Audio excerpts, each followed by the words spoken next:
Did it just go out, or did it just go out, or has it been heard? Good evening, and welcome to the Board of Selectmen's meeting of Monday on June 10th.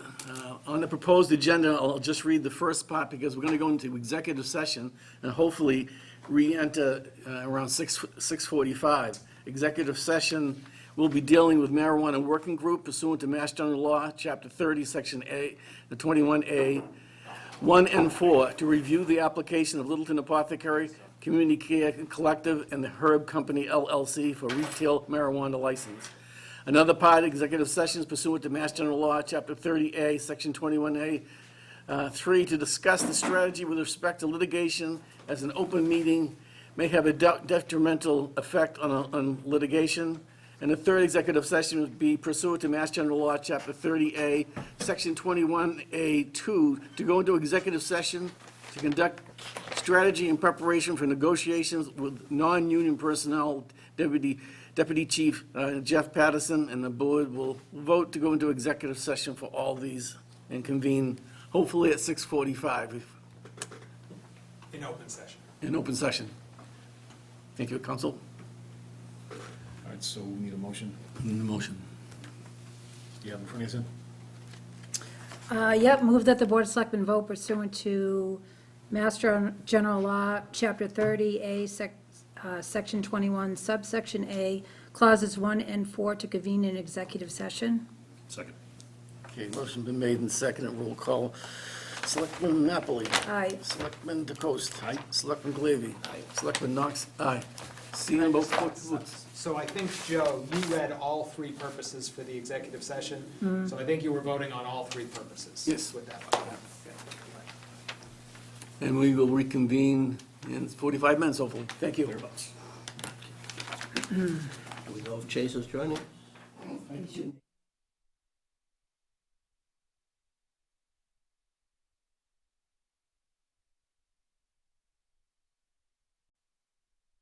You guys have to deal with some of the things you have to deal with. Almost like you've been listening at the door. No, actually not. No one was that close All right. to the door. We all set? Thank you for being patient with us. It went almost 45 minutes longer than we thought. To read the rest of the agenda that's proposed tonight, we're supposed to be 6:45, but no, I'll just do it in order. Littleton Robotics will be on first. The Deputy Jeff Patterson's contract will be on second. After that, number 3, Department Board update, Public Works procurement, Littleton LCTV, inter-municipality agreement with Box Road Animal Control LTC service. Supposed to be public and member input after that. 7:30, we have a public hearing. Has to do with transfer fees at the transfer station. After that, number 6, annual town board appointments, Bicycle Pedestrian Advisory Committee, Clean Lakes Committee, Community Preservation Committee, Littleton Community Television Advisory Committee, Master Plan Implementation Committee, Permanent Municipal Building Committee, Sustainability Committee, Zoning Board of Appeals, and Historical Commission. Number 7 is an update on Selectmen's policies and regulations. Number 8 is a discussion on 19 Tehadawin Road parcel U3320. And item number 9, Town Administrator, Assistant Town Administrator, talking about the town audit, home rule petition, and employee evaluations, and then minutes. After we do the Pledge of Allegiance, so everyone knows that we've been waiting a long time, we have a public hearing at 7:30. That public hearing will be open, and we'll just pause it and get back into order, so you don't have to wait further for you to be on the agenda. So right now, could we do the Pledge of Allegiance? Pledge allegiance to the flag of the United States of America and to the republic for which it stands, one nation, under God, indivisible, with liberty and justice for all. Selectman DeCoste, would you take the honors of doing the next presentation? I'll gladly give the baton here, Mr. Chairman.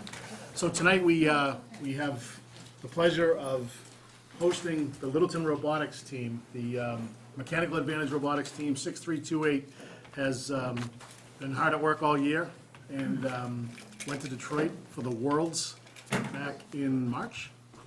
April. And Katie Bonner is the president and kind of the robotics mom. All things robotics. And so we've been in communication, and Katie asked if the team could come and do a presentation and kind of show us what they do. So Katie, I'll turn it over to you. I'm turning it over to the students because it's their team, so. Fantastic. Do we want to make some room up here? Do you want us to move the table, or? Can you get through? And they need a minute to power up. Hey, Matthew. Yeah. Can you help Chase just move that table a little bit? Thank you. Which side? Do you want to just go that way? Yeah, you should slide that this way.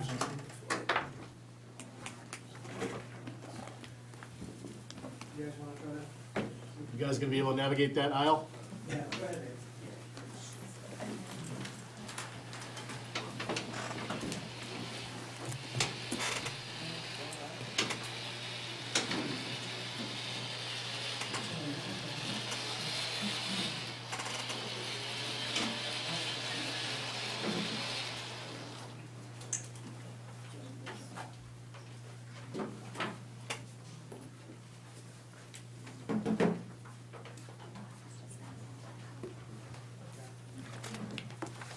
So we So are, why don't you guys introduce yourself first? yeah. So I am Jonah. I am a student on the FRC team. My name is Sri, and I just graduated last Friday, and I'll be attending Owen College of Engineering in the fall. Yay. So, You can just speak to them, you don't have to show. okay, so we are the Littleton Robotics. And so we are part of a program called FIRST, so that stands for Inspiration and Recognition of Science and Technology. So they're a worldwide organization, and they offer robotics programs for kids age 6 to 18. They run 4 main programs, so the youngest is Junior First Lego League, Junior FLL. And then at the middle school level, they run First Lego League, FLL, and we have 3 FLL teams. At the high school level, they have 2 programs, First Tech Challenge, FTC, and First Robotics Competition, FRC. So we are primarily an FRC team, but we also mentor FLL teams. So First Lego League is for middle schoolers. And there are 3 main pieces. So one is the robot. So you have to create a robot out of Lego. You have to design it yourself, and then build it and program it. So that's using a simplified programming language, and basically you have to do various tasks. There's also a research project where the team has to identify a problem that's faced by humans during long-term space exploration. They then have to design an innovative solution to solve that problem, then share the problem and the solution with others. And overarching both of those are the core values, like gracious professionalism and cooperation. And there are various core values that are supposed to govern the way the team does their work. So that's discovery, innovation, impact, inclusion, teamwork, and of course fun. So in the 2018 season, we first had a summer season. This was unofficial, and it was based on the 2018 FRC game, which is called Power Up. So we had 18 middle school students from 3 different communities. And then in the fall, we started Into Orbit, which is their official season. We had 3 teams that we mentored, and that totaled 18 students from 3 communities, and about 1/3 of our students were female. So we had high school robotics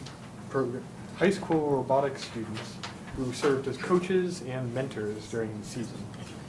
We then went to a qualifier in Upton in November 2018, and each of our 3 teams won an award. They won Gracious Professionalism, Programming, and the Champions Award, which is for best all-around robot performance and as well as project and core values. So as a result of that, all 3 teams qualified for the state championship in WPI in December. So one of them won a 2nd place Inspiration Award and 2 Judges Awards. We also worked with our sister teams at Florence Sawyer School in Bolton. So we found that our teams worked really well together, and it was great learning about how to do the research, and they also learned a lot about the engineering design process. And we were able to build a lot of excitement for STEM experiences in them. And of course, the whole season was just so much fun. So shifting gears to FRC, so that's the high school equivalent of FLL.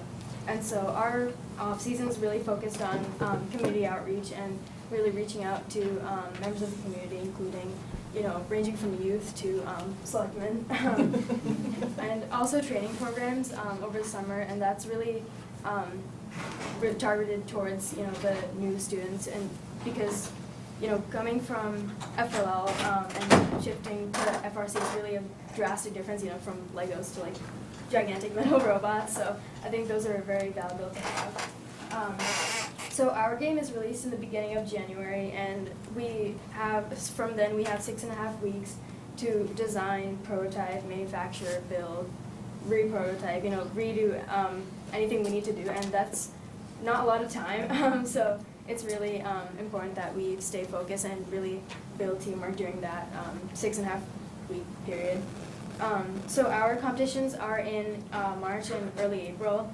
So they're basically 3-on-3 matches of rotating alliances, and the top 8 teams in the qualification matches then go on to the elimination rounds.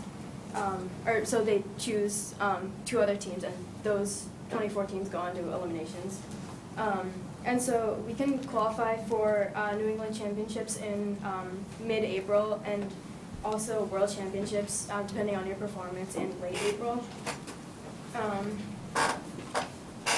And so this is currently our 3rd season, and our first season we had 10 students and 5 mentors back in 2017, but now we have 44 students and 14 mentors, so there's definitely been plenty of growth.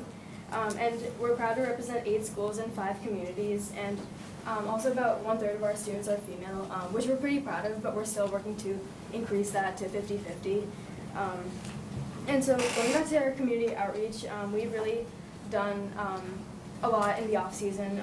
For example, you see us at Third Thursdays, as you have been for the past 2 years. And also we've been on LCTV segments, Following the Science, just to name a few.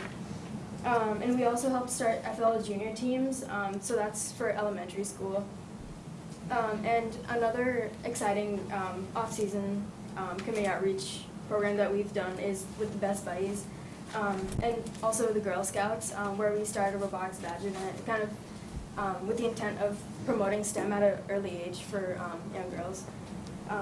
And we've also hosted new FLL qualifiers at our workspace as well. So this season our first event was called Grand State, and there we won an award called Engineering Inspiration, and that was because of our continual efforts towards spreading STEM in our community and beyond.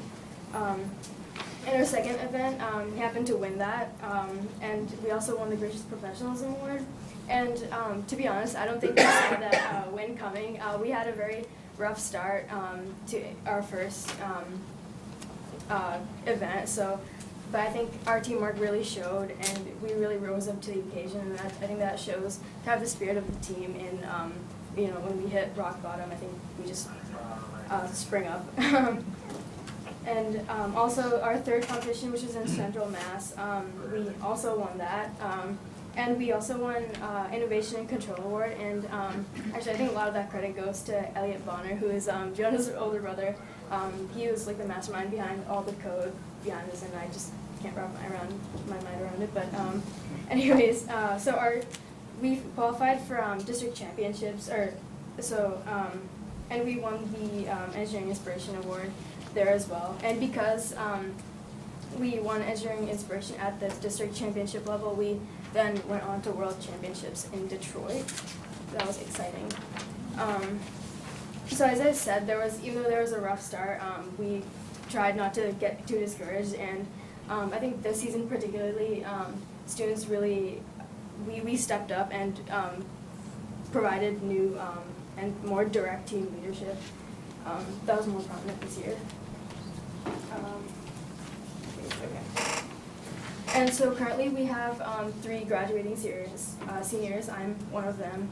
Another one is going off to Georgia Tech, and another one is going to UMass Amherst. And all of our alumni have been in STEM majors. I will personally be concentrating in robotics at Olin because obviously I'm into robotics.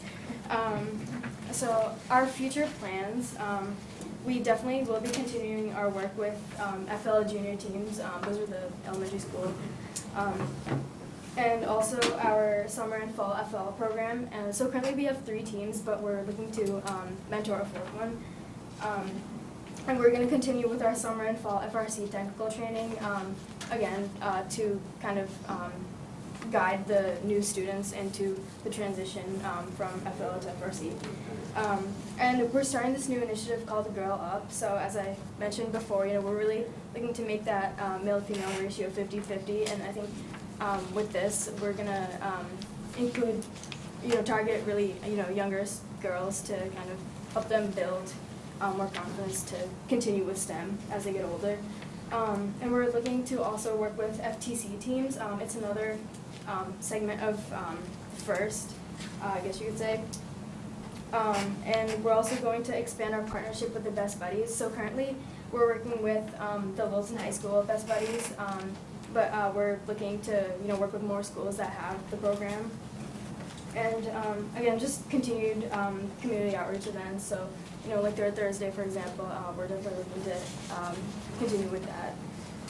So I guess we'll move on to the demo now, which I bet you all are looking Excuse forward me, to. just one, Yes. we, the board made one mistake. We have to read something real quick. Oh, sure, yeah. So before we go into the demo, I'm just going to open this public hearing. Town of Littleton Board of Selectmen, public hearing notice, transfer station fees regulations. The Board of Selectmen, Littleton Board of Selectmen will hold a public hearing at 7:30 p.m. on Monday, June 10th, 2019, at Littleton Town Offices, room 103, 37 Shattuck Street, Littleton, Mass. 01460, on the proposed amendments to regulations and fees for the town transfer station effective July 1, 2019, as shown below. Comments may be submitted in writing by noon on Wednesday, June 5th, 2019, to the Board of Selectmen's office, room 306, 37 Shattuck Street, Littleton, Mass. 01460, or in person at the hearing. I'll leave that right there so Chris can zoom in on it and see the, but this was posted by Littleton Board of Selectmen Chairman Joseph Knox. Do we need a motion to go into Motion to open the hearing or motion to postpone? Motion to, what would be the I would say a motion to postpone the hearing until, and perhaps we could set a time, because you do need to specify time, date, location specific. So 8 o'clock, that's it. No, I'd do 8:15, because it's Okay. good. Motion to postpone the open hearing until 8:15 tonight. Second, In this room, Yeah. obviously on this date, Yeah. what you said tonight. Date and location specific, second. motion been made and second, all those in favor? Aye. Opposed? Back to you, sorry. Housekeeping. Joan and Aiden, do you want to come up? So folks, as they're getting underway, I just want to, on their backs are all the sponsors that have, I guess they're not underway. On their backs are all the sponsors that kind of help them out. And Patriot Beverage has been housing Mechanical Advantage for the past 3 years now, 3 seasons? Year and a half. Year and a half, okay. So the past year and a half, and They are amazing. yeah, so it's a They're big shout out to one of wonderful. our corporate citizens, Patriot Beverage, and they're really good to you guys. And very much appreciated for helping our kids out. This machine's not gonna come after us, right? Who coded it?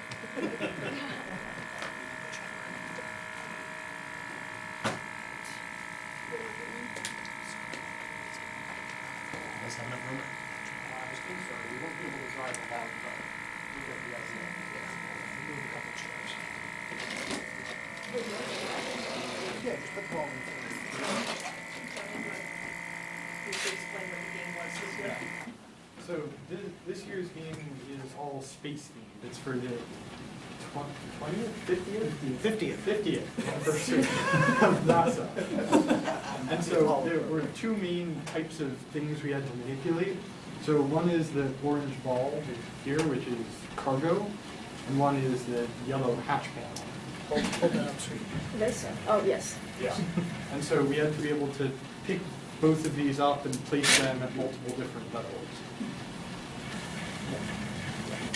So I guess we should, What do you want, tell us what you wanted to do. Yes. yeah, so It's- let's try a cargo.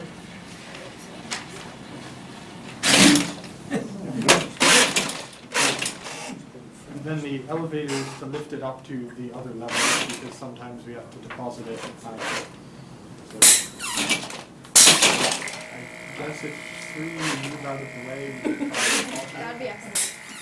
Disconnect from the Maybe, okay, I'll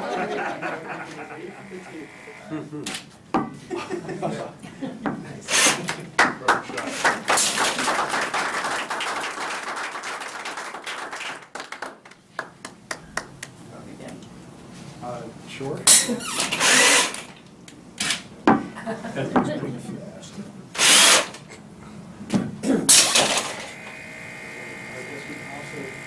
Yeah, try that plate. So, open.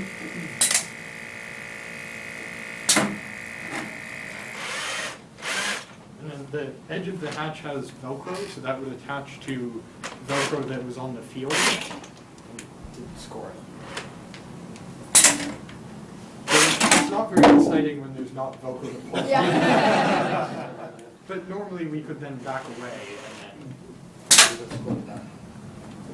You get scored based on time, or, So we have 2.5 minutes in each match, and we have to score as many of these pieces as possible. So the different pieces are in different numbers of points. And for the first 15 seconds, Yeah, so for the first 15 seconds, the way it's normally done is that the robot has to be fully autonomous. So it's operating completely from pre-programmed instructions. This here is a little bit different. It's called the Sandstorm. So you can either drive it completely autonomously without driver control, or you can have the drivers control it through a vision system. Because they have a physical barrier in front of where the drivers are so that you can't see the robot. So that was a bit of a twist this year. And then at the very end of the game, the robots have to be able to climb up onto platforms that are several feet high. And so there were lots of creative mechanisms to do that. On this robot, we have a panel here on the back that would be able to suction onto the top and pull the whole robot up. Unfortunately, we can't demo that right now. We're still working on making that happen. And to finish up, why don't you just explain why this robot is different from earlier in the season? So basically, in the beginning of the season, we built a robot that we thought were going to take on a lot more of the challenge than we actually were able to do. And so there were also a lot of complications we had through the season. And so by the time we started getting to the official competition season, we just weren't ready for everything that we needed to do. And so our robot could do some of the things, like it could use the panels, but it couldn't do anything with cargo. And it couldn't do nearly as much as we wanted. So what we did for the off season is the moment, so like I think it was a week after we went to Worlds competition, we immediately started building a new robot for the off season because we knew that we were capable of building a better robot, and we wanted to show that and actually you'd be able to enjoy the off season and do things in competitions. And so we were able to build this in only a few weeks. I'm not even sure exactly how many, but it was 5 weeks, they built a new robot. yeah. And so we ended up winning the off-season event that we just had last weekend. So it was definitely worth all the time.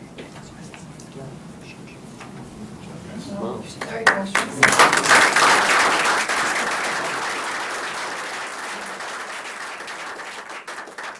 you guys just standing by the robot and we can get you ready?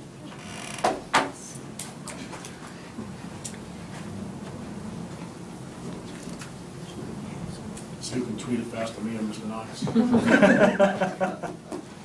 My money's on Mr. Knox. No way. Great job, guys. This is awesome. Katie, thank you so much for Thank you for letting us facilitating come show you what they've been working on. We're so proud of them this year, and the support we've gotten from the community has just been unbelievable. And that's what makes it awesome. Hey, this face is screaming for a pie, so.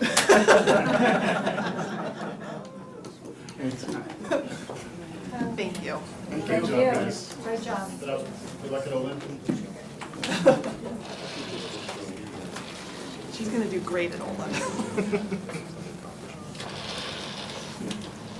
Go ahead, guys.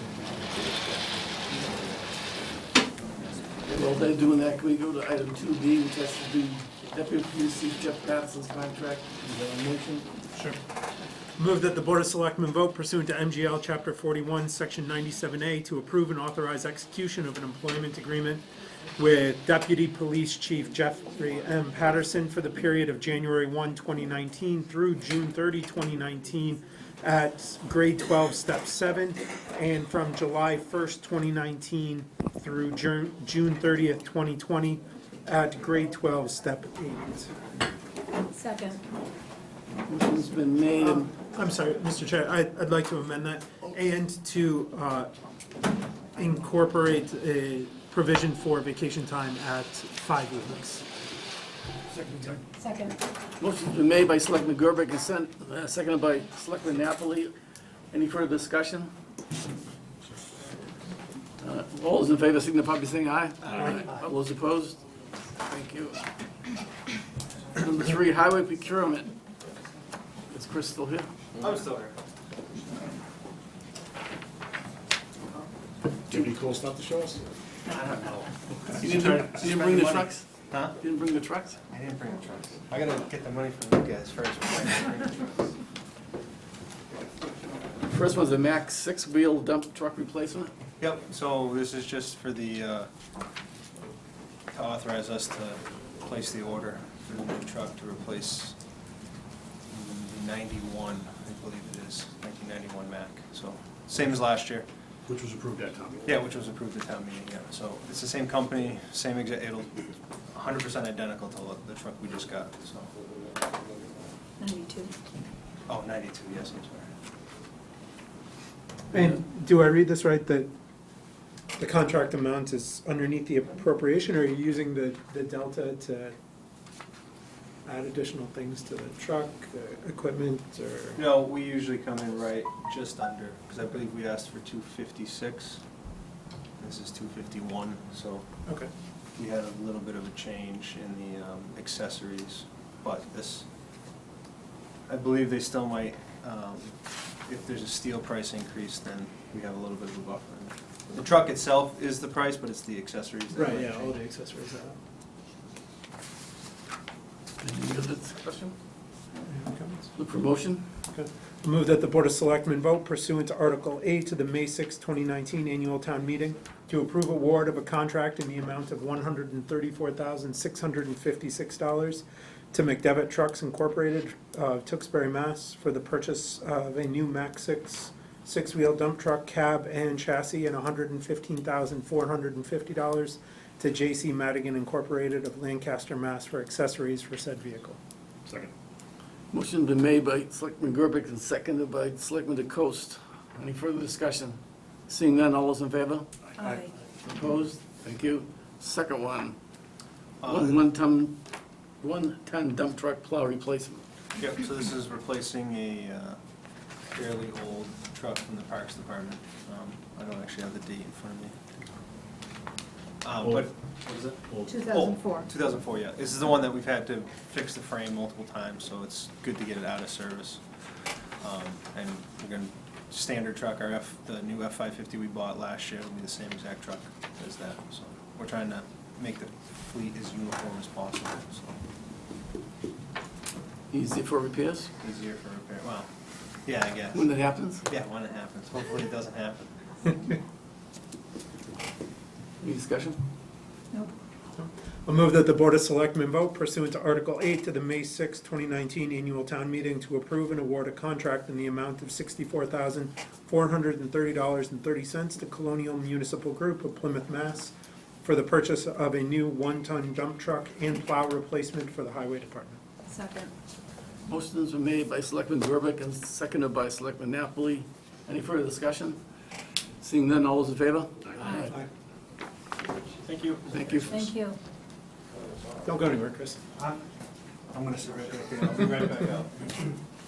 Okay, intermunicipal agreement for our animal control officer. You want to explain? Certainly. We have historically entered into services with the town of Foxborough for animal control officer. This is essentially an extension of that agreement. It's a one-year renewal. Foxborough has identified that the fiscal '20 services would cost, I'm going to say up to $27,633, because I just looked at some minor number discrepancies on the printed intermunicipal agreement that we have before us. And at this stage, I'd ultimately be recommending execution of this document, but I'd ask the board if you'd be willing to allow me an opportunity to work out those minor discrepancies. I think the number may actually be slightly lower at $27,546. I'd just like to work that out with them because the numbers, there might have been a couple typographical errors. Okay. So if you'd like, I can make a proposed motion if the board is at that stage and ready for that, or if you have additional questions, I'd be glad to try to. You're just looking for a motion at a cost up to Yeah. $27,633, With minor modifications. subject to Exactly. minor modifications. Yep. I mean, Sure. are we better off buffering it a little bit more just in case it goes the other way, or make it up to $27,700? Certainly, $67. certainly. Right, right, save the headache, Right. just get it done. If it's plus or minus $100, Right. just go for it. Any other comments? Yeah. I move that the Board of Selectmen vote pursuant to MGL Chapter 40, Section 4A, to authorize execution of an intermunicipal agreement with the town of Boxborough for provision by Boxborough of animal control officer services to Littleton with a term from July 1, 2019 to June 30, 2020, at a cost up to $27,700, subject to minor amendments by the town administrator. Second. Motion's been made by Selectman Gerbic and seconded by Selectman DeCoste. Any further discussion? Seeing none, all those in favor? Aye. Those opposed? Thank you. Now an agreement between Boxborough and our cable company. Similarly, we have served the town of, in this case, the inverse, we are serving the town of Boxborough for a few years now, since maybe 2015 is what I'm reading before me here. And at this stage, this is a request to enter a separate intermunicipal agreement to continue to provide services of LCTV with the town of Boxborough. And I will note a very well-done comprehensive package by LCTV as to the scope of services. I'm sure that was done a number of years ago, but. So we can make this number as big as we want, right?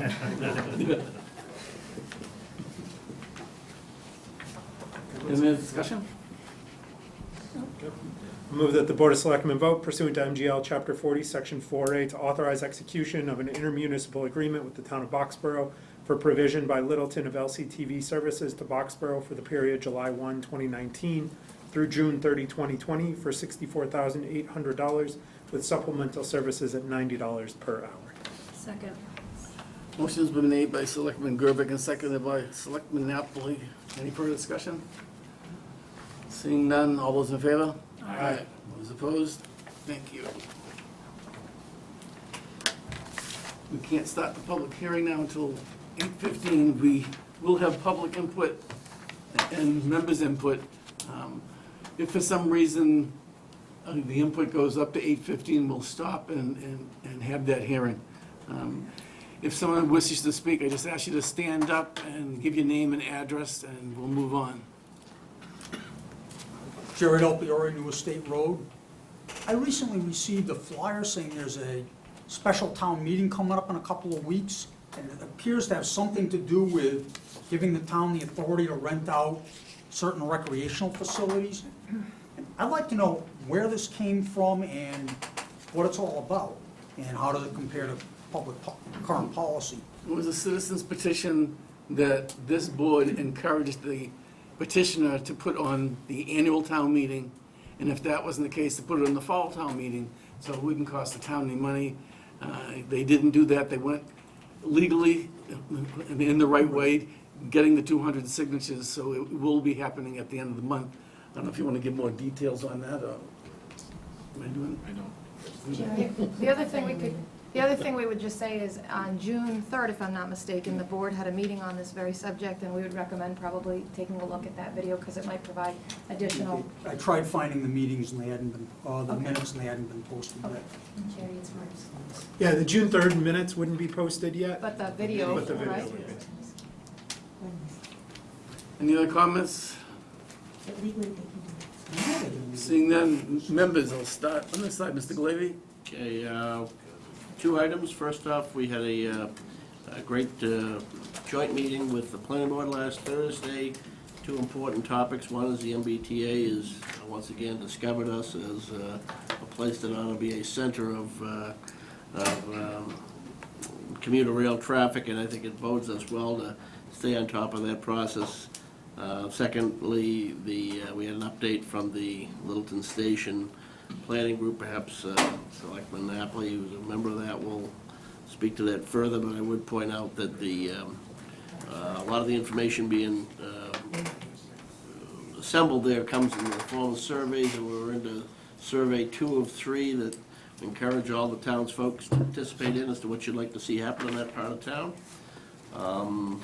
Second point, I just want to congratulate all the Littleton High School graduates who were blessed with beautiful weather on Friday night. Some even had their dad give them their certificate, the diploma from the town, and when you take a look at where they're going in terms of colleges and the Navy and other postgraduate programs, that's a reminder of what a terrific school system we have and what a great town we have as well to support them.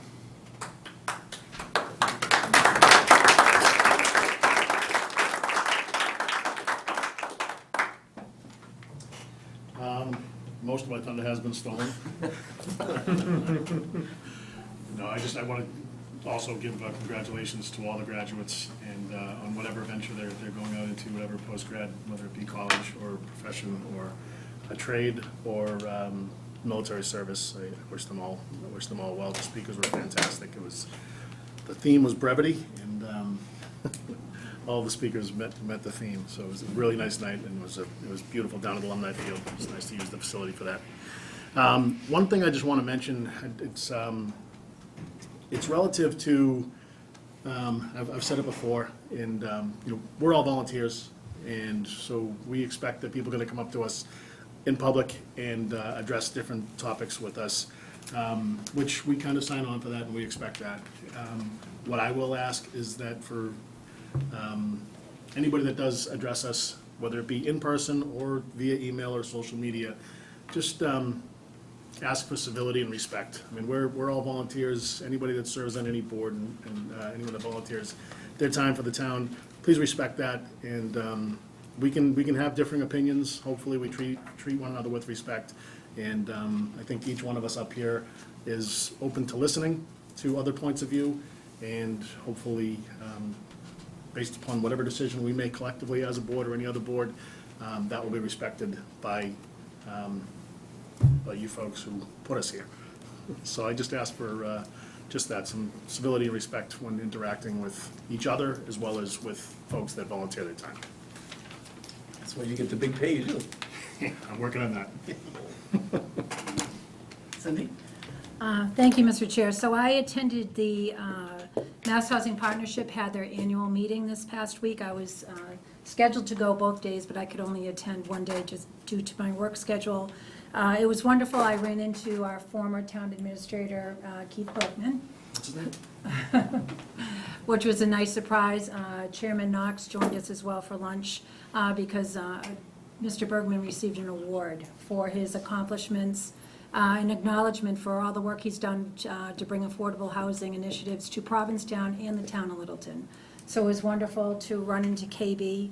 I also wanted to thank Maren Toohill, our town planner, for ensuring that the board and other committee members on other boards, the planning board, the council on aging, and as well as the housing board were aware of the event because they attended as well. And it was really, I love those seminars because you walk away with something. Great information, bring back to our community, and it really reinforced what we're facing here in Littleton, and it's really, we're trying to create affordable housing for adults or residents who are trying to build their life as an adult, and also for adults who are trying to preserve the life they have built here in Littleton. So we have a lot of challenges before us, but I'm very much looking forward to seeing what we can pull with our relationship with Mass Housing Partnership, the state, as well as a community and the town boards that we have to really bring some of those initiatives forward and bring them to fruition. The only other thing I wanted to mention quickly is Sleep in Heavenly Peace is doing an incredible fundraiser this Saturday at Littleton Lumber. It starts at 10 a.m. It's called Bunks Across America. And what they do is they build beds for children in our community who don't have any beds. And that pertains to children in Littleton, in the town of Littleton. So it is a national organization. There's a Middlesex chapter spearheaded by Chris Alphin, who's the president of Dolphin Insulation. So if you want to attend and help build beds this Saturday, the event starts at 10 a.m. at Littleton Lumber. There is a registration fee. It's $50 for adults over 18. And for children ages 12 to 18, it's $25. And those costs associated with the event are to help pay for the resources to build the beds. But I think the goal is 100 bunk beds in one day. So I'm looking forward to helping out with that. I know some members of the board are planning to attend, some of our first responders. But I hope the community really will come out and participate in that event. Thanks. The one update that I had actually echoes and sort of dovetails nicely with what Chuck was saying. I wanted to thank all of the various informal groups who have worked to sort of get the town's message out and notifications of meetings and things, whether it's Facebook groups, Twitter accounts, so on and so forth. I mean, over the last several weeks, we've gotten a lot of feedback on certain issues, and that feedback is really, really important for us. But one of the things that we've seen is a lot of folks saying, oh, I didn't know this was happening. And, you know, certainly we as a board and as a town will continue to work hard to make that happen. We rely heavily, though, on those informal channels, as well as folks signing up for e-alerts, liking the town's Facebook page, you know, connecting with the town via Twitter. All of those are avenues available to the public, as well as the informal network of, you know, the residents page, the moms page. There's probably a dozen other ones out there that I'm not aware of. And they do a lot of work that help us as a community all at least be on the same page. And we haven't always hit the maximum saturation, as evidenced by some of the correspondence we've gotten, but I think we would be in a much worse spot but for the help that those volunteers have put in to disseminate information. I wanted to extend a thank you to them. That's all I got. Sidebar. I don't see anything. I'm going to do one more last call for public input. In a second. On my part here, I do want to mention that a petition was received today by the town with 246 signatures, and to let those people know who signed that petition that it will be brought up at a meeting in the future. Second thing is, I want to congratulate the Littleton softball team, who's in the middle of their softball tournament. They won earlier in the week 2-0 against Douglas in the Central Mass. They won today 3-1. They're now 20-0, which sets a softball record that dates back when I coached. The most wins. Most wins was ever, back then was ever 17. They now play on Saturday down in Worcester in I think it's the semifinals of Central Mass, and then go on after that for the finals. And it goes on and on for the Central and West, and then hopefully on to the finals for the state. So I want to congratulate them. And I want to point out that there's a kid pitching on the team. She's a freshman. She's pitched every game, and she's 20-0, and that's Casey Ricard. So and there's a lot of great players on that team, obviously, to be where they are, but I just wanted to bring that out. And Cindy, you wanted me to open up public hearing again? No, public input. Input? Yeah. Just so I piggyback on the, not to steal the thunder of the softball team, because they've had a fantastic season, but lacrosse is actually playing tonight. I think they're playing Weston at Concord, Colorado. Yeah, so the athletic teams, I think it's, I'm gonna make a liar of myself, somewhere around 70 or 80, I just went to the awards banquet a couple weeks ago, somewhere around 75 or 80% of students at Littleton High School are involved in some sort of athletic. There's all kinds of extracurricular activities that go on. The robotics team started there, and there's any number of things, but I think it's about 75 or 80% of the students at the high school. Erica, you could probably call me out on that. Or maybe you can't, sorry. A little lower, but that's okay. I thought it was like So let's say it's 68. 70%, even it's, 68, yeah, right. so are involved in some sport over the course of the year. Right, It's- and they all excel. They all do very All of well. them are excellent. It's amazing, the size of the town, that they really, they play with a lot of heart. Right, right. So once again, I'll open it up one more time for public input, or we'll move on to the hearing in 5 minutes, and then probably even start before then, our annual appointments. Anyone want to speak? Okay, if not, maybe we can get through the first. Some of these committees.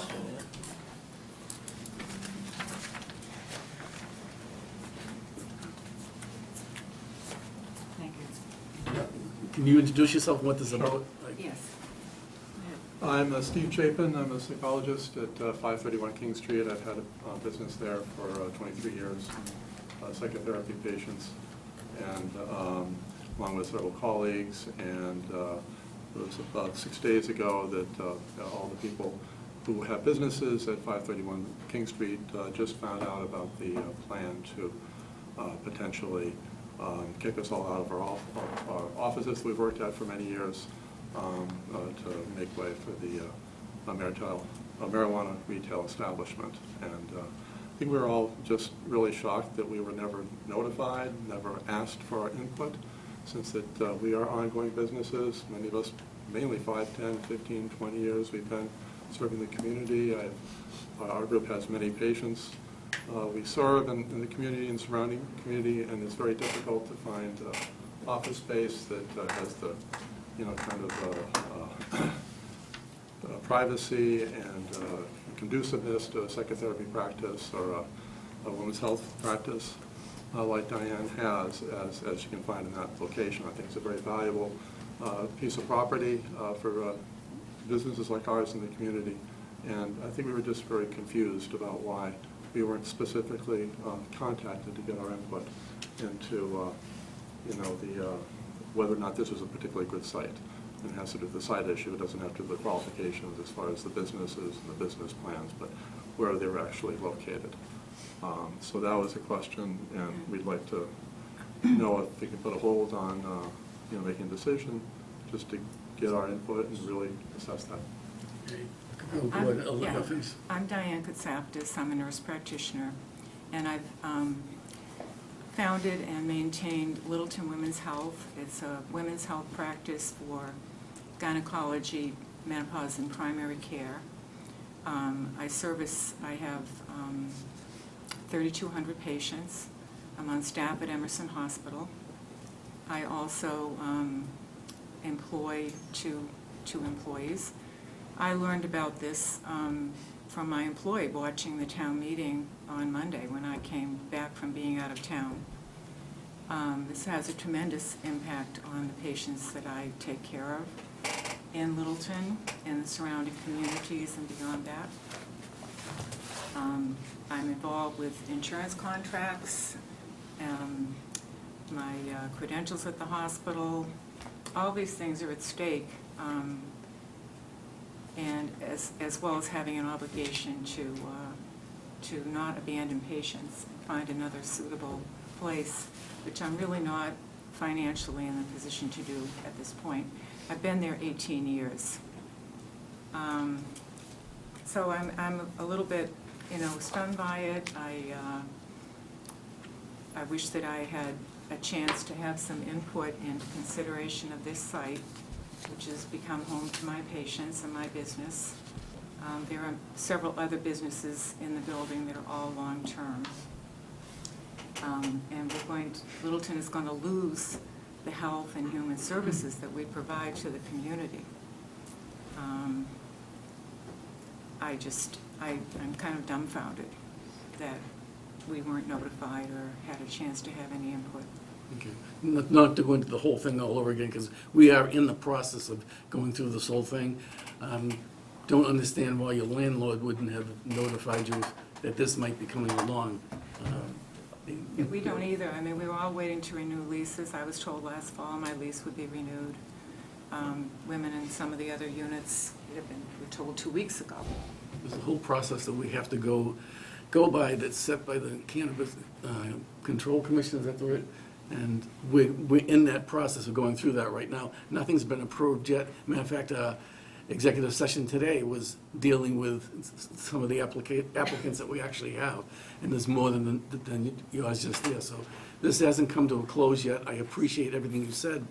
If anyone else wants to add on to that, it's, I just don't, it's not our purview to reach out to tenants of different properties and Yeah, I let them guess that's the know. question we Yeah. have. I mean, who is responsible for, I mean, we've been there a long time. And it has an impact on. And we have established successful businesses that contribute to the community. So- Certainly something we can take into consideration, but the obligation to notify you, I would say, goes with the property owner. you know, There are a couple of other Yeah, there's a couple people other people as well. that would like to speak from our building. I still don't know why you can't just reach out and find out if we've heard about it, find out if our landlord has notified us. That would just seem like a reasonable step you could take, to try to get all the information you need about the impact on that particular site. It seems to be a common sense step, and that's what we find so puzzling. I think we could take that under advisement, Yep. I think, and consider it, I would and appreciate that. I think we could, but I don't necessarily see that's the responsibility of the Board of Selectmen to do that reach out to find out. And you're in a business agreement with your landlord, and whether or not you have a lease or your tenant at will, that's not our business, frankly. How they acquire a property, whether it be this property or a property, if someone was gonna buy the CVS building and put it in there, there's, the Bank of America building, the DCU building, we have to make decisions based upon the criteria that are put in front of us and to try to do what's best for the community as a whole. Your existing businesses, in all likelihood, will factor into that. Yeah, But that's what. for us that's to the do the main reach out, thing I think is a little beyond the Yes. expectation. We need to get the meeting started though. all right, we put off the public hearing till 8:15, and we'll start that now. then we'll There come were back two to. more people. We can get back to that. Okay. all Thank right. you. Thank you.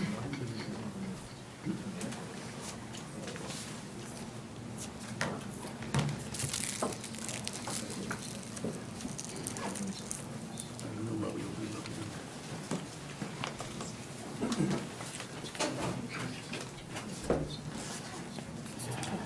I'm trying to find it. Okay, we're moving on to the transfer station, the setting of rates. Chris, I see that you sat down and given us the different options. This is something that's done yearly. You want to start it off? So in years past, we've done this in October, but it's become problematic with some of our contracts expire in July, but we don't know what our new rates are gonna be, so it's kind of becoming a hassle. So what we've done, last year, we decided to make the rates effective until June 30th. I'm sorry, did we take a motion to continue? I apologize. We just reopened. You did reopen, I apologize. I must have missed it. Just want to make sure we get our ducks in a row. So last October, we decided, or the board decided to make all the rates effective to June 30th, and so now we're here to make the rates, set the rates for the next fiscal year, So they're lined up. so that we're lined up with our contracts more efficiently. This is kind of you can pick anything you want, we can make the numbers anything we want, we just need to, the bottom line is we need to get to a number to cover our costs. Currently, if we don't change anything, we'll be at a 23% or $82,000 and change deficit. Option A is what I would is kind of what I came up with, is kind of a happy medium between, a balance between Steve Venuti and myself. Yeah. Kind of a happy medium between raising sticker prices as well as bag fees, but like I said, the board can kind of go any way they want. We just kind of need to close that gap. There's one typo here, and it's only because we just found out recently the bulky furniture, which says 45, we actually only need to charge 25. So that's a savings of $20. So we'll just have to amend that before the vote. Okay. Any questions by the board? So really, our two variables are sticker fee, bag fee, right? One goes up, the other goes down. Or, well, one goes up and one doesn't go down, or one. Right, yeah. If one goes down, one has to go up more, yeah. Yeah. We have an equilibrium, we can fluctuate whatever the board would like to do.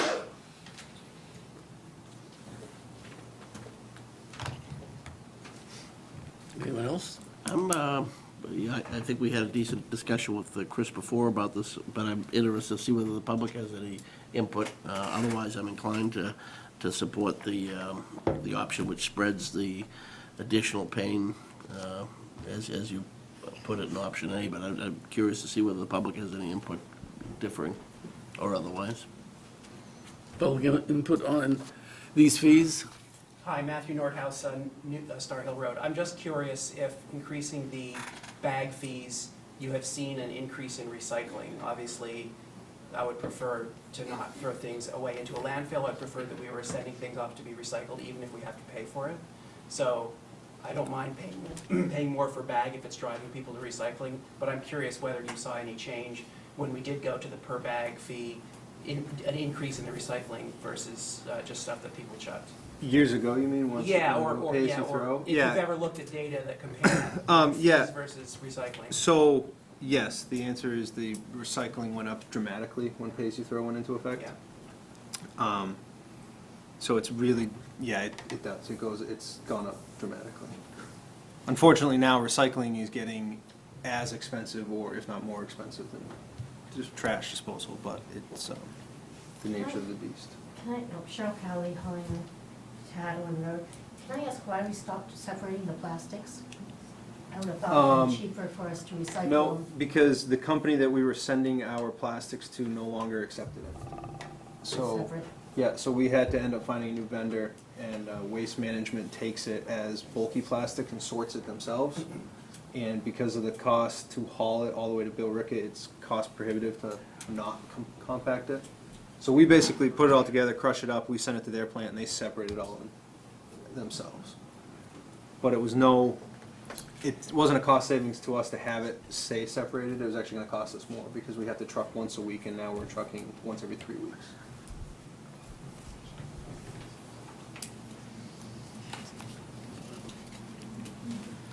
I'm Dave Barr, 49 Madawanaki.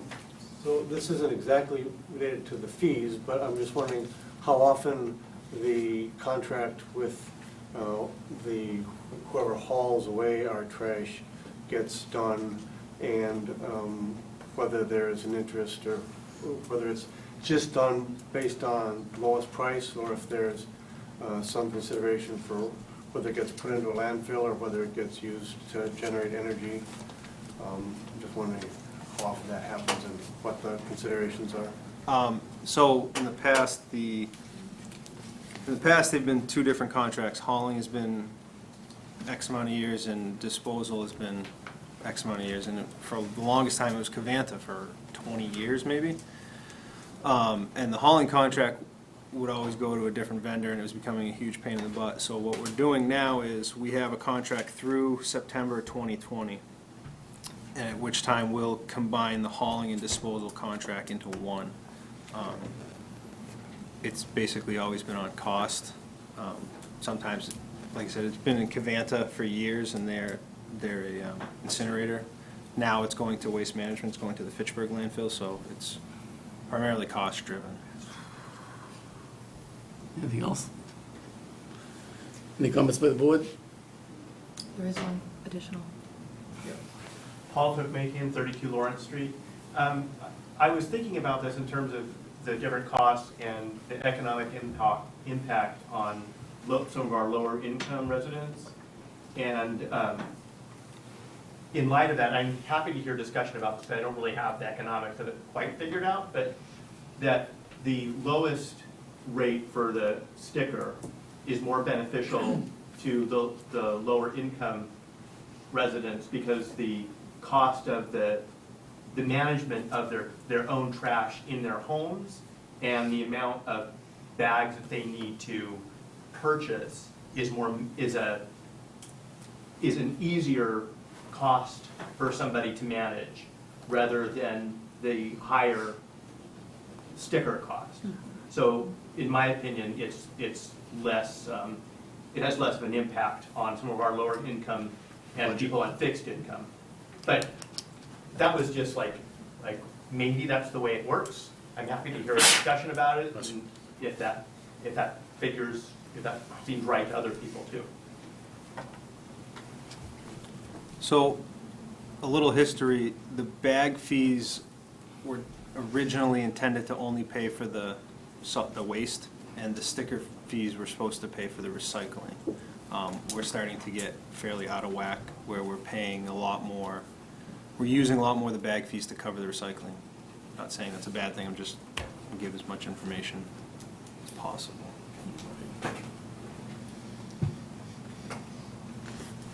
Anyone want to make a motion? Actually, before we do that, does anybody want to weigh in on any of the options? I mean, we got some, one opinion on. Just a Is that okay with question. you? Well, yeah, I was going to say, if I may, Yeah. Mr. Chair. I have some comments from the board. I was just looking at this more closely. I actually prefer option B for all the reasons that were just stated. It seems that the overall sticker fee would have less impact on, say, someone on a fixed income who might, for some reason, for whatever reason, use less bags. So I just think overall, the cost on option B might be more beneficial, especially, it looks like, to our senior citizens, even though it's just a minimum, it's 15-year difference. $15 difference, but I think overall, $15 can mean a lot to people on a fixed income. And like was stated, they have more control over the number of bags they use, so even though the fee for the bags is higher.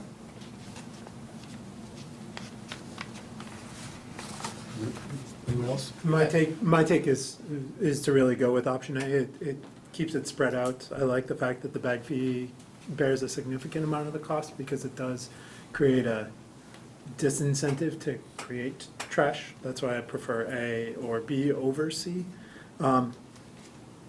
A makes more sense to me, frankly, because what we're doing is balancing those two pieces, and we've already heard that the sticker fee and bag fee is out of whack. So maybe it gets us less out of whack. I don't think it gets us anywhere near even. No, but it does get it closer, yes. Gets us closer. I'd rather go with A, but The procedure, Mr. Chairman, if we're not taking any more input, should we close the hearing and then get into deliberation? Oh, sure. Or are we still looking Okay. for any? okay. Motion to close, I guess. Did you want to give? Any other comments? Erica Pudborny, 6 Fox Lane. Just a question more than anything is, the things that we're bringing to the recycling, are they at this point still able to be recycled, or are they getting thrown away once they go to the recycling? Or do we know? As far as we know, as far as we're told, it's all going to be recycled. None of it's being routed to the to landfills or anything yet. And just one note, I guess historically the other reason for when it was changed was that people were buying a sticker and then taking everyone else's trash, with them. So I think, we need to make sure whatever option we choose doesn't create that scenario again. And as much as we can. Right. Sure. I would just add that there are certainly those of us out here who the recycling and the reuse is very important to, and would be willing to pay a little extra to make sure that we're being ecologically sound and aware and looking towards the future also. So looking for places that may cause a little bit more hauling or a little bit more, but keep things from landfills and keep things from the ocean would be worth it to many of us. Keep in mind that the hauling. There's always a Yeah, balance. yeah, the hauling also, although, I know. although there may be Yeah, cost, but there's the yeah. carbon footprint. Fuels, fossil fuels and Yeah, all so of that. Waste management is one of the leaders in basically the world of recycling, so. Glad to hear it. Okay, any other comments? If not, I look for motion to close the hearing. So moved. Motion has been made and second to close the hearing. All those in favor? Aye. Okay, now deliberation. I'm in favor more of A. That's my personal choice. So the feedback that I've gotten from folks, just kind of asking some of the questions, just at the lacrosse field or what have you, is more inclined to be with A as well, but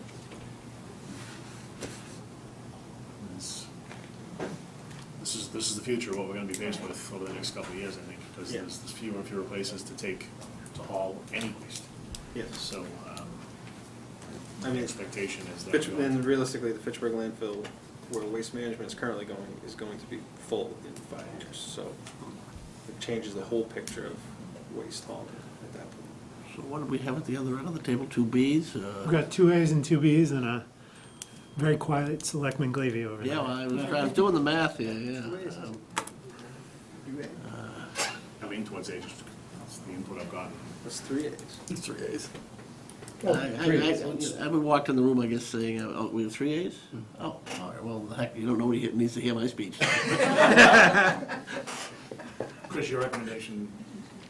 Yeah, that's what I said. I tried to share the wealth, or lack of wealth, That's fine. unfortunately. You know, I never like saying I have to raise rates, but.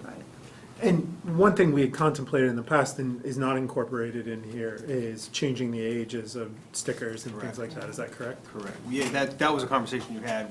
That obviously didn't go anywhere. Decided to stay with it. Yeah. Right. And I know I've had a few people, I think, ask some of the attendants up at the transfer station. This would then become a full year. This is not another 9-month thing that we're gonna. So I think some of the people were a little confused that they're gonna get whacked at another 9 months. This is obviously now. That was just last year. That was just last year to get us onto that cycle, so. So like July to July? July 1st to June 30th, correct. And they'll go on sale tomorrow if you vote today. Stickers are all set. We already ordered them. Presumptive. I'll defer. We had to order them. They don't say the prices on it, they just say that's for next calendar year. Fiscal year. I'll defer to Chris's recommendation. Change, I'll become an A. Then I would move that the Board of Selectmen vote pursuant to Town Code, Chapter 181, to establish the following fee structure for use of the Town of Littleton Transfer Station effective July 2019, specifically stickers, full price at $120, second sticker at $60, senior sticker at $50, second senior sticker at $35, replacement lost sticker at $15, per bag 33 gallon at $3.25 each, 15 gallon bag at $2.25 each, 8.5 gallon bag at $1.25, and amending the notice here for bulky furniture to $25. And to establish otherwise establish the miscellaneous feed items as per the hearing notice. Perfect. Second. Motion's been made by Selectman Gerbeck and seconded by Selectman DeCoste. Any further discussion? Seeing none, all those in favor? Aye. Okay, thank you. Thank you.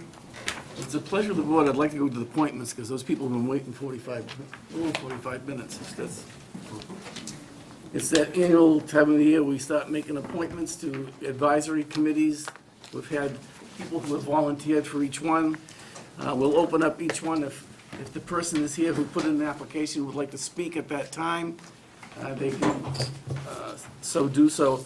And if it's okay with the board, I'd like to start off with the Bicycle and Pedestrian Advisory Committee. Is that okay? That was Yep. We have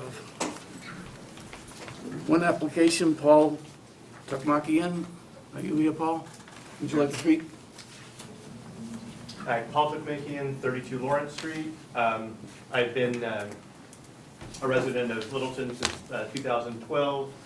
I used to work for the Elder and Human Services Department. In that role, I helped start the Bicycle and Pedestrian Advisory Committee. Since leaving my post with the town, I remained involved with the committee as an active, just as an interested resident. I've supplied information to them. We've worked together on a number of things. I've gone to a number of their meetings. When this opening,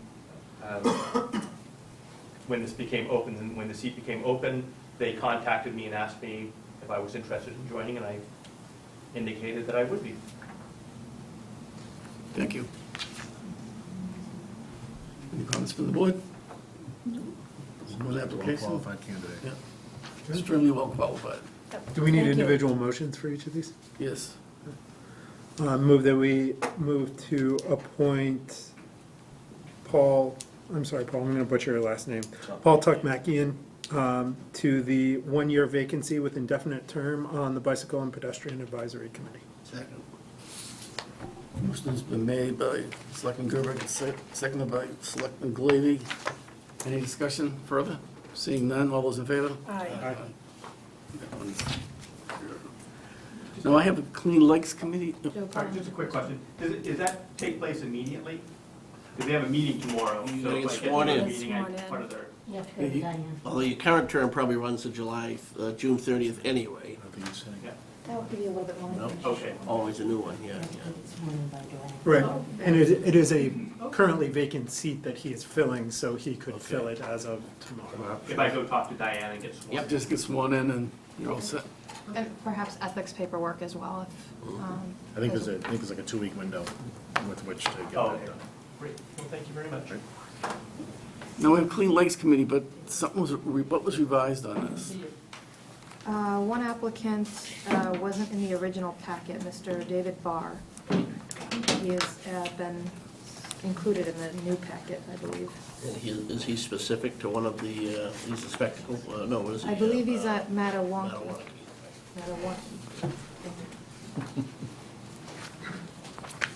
Okay. So we have we have 5 applicants? Is that, That's my understanding. Mr. Wanzer, you want to speak?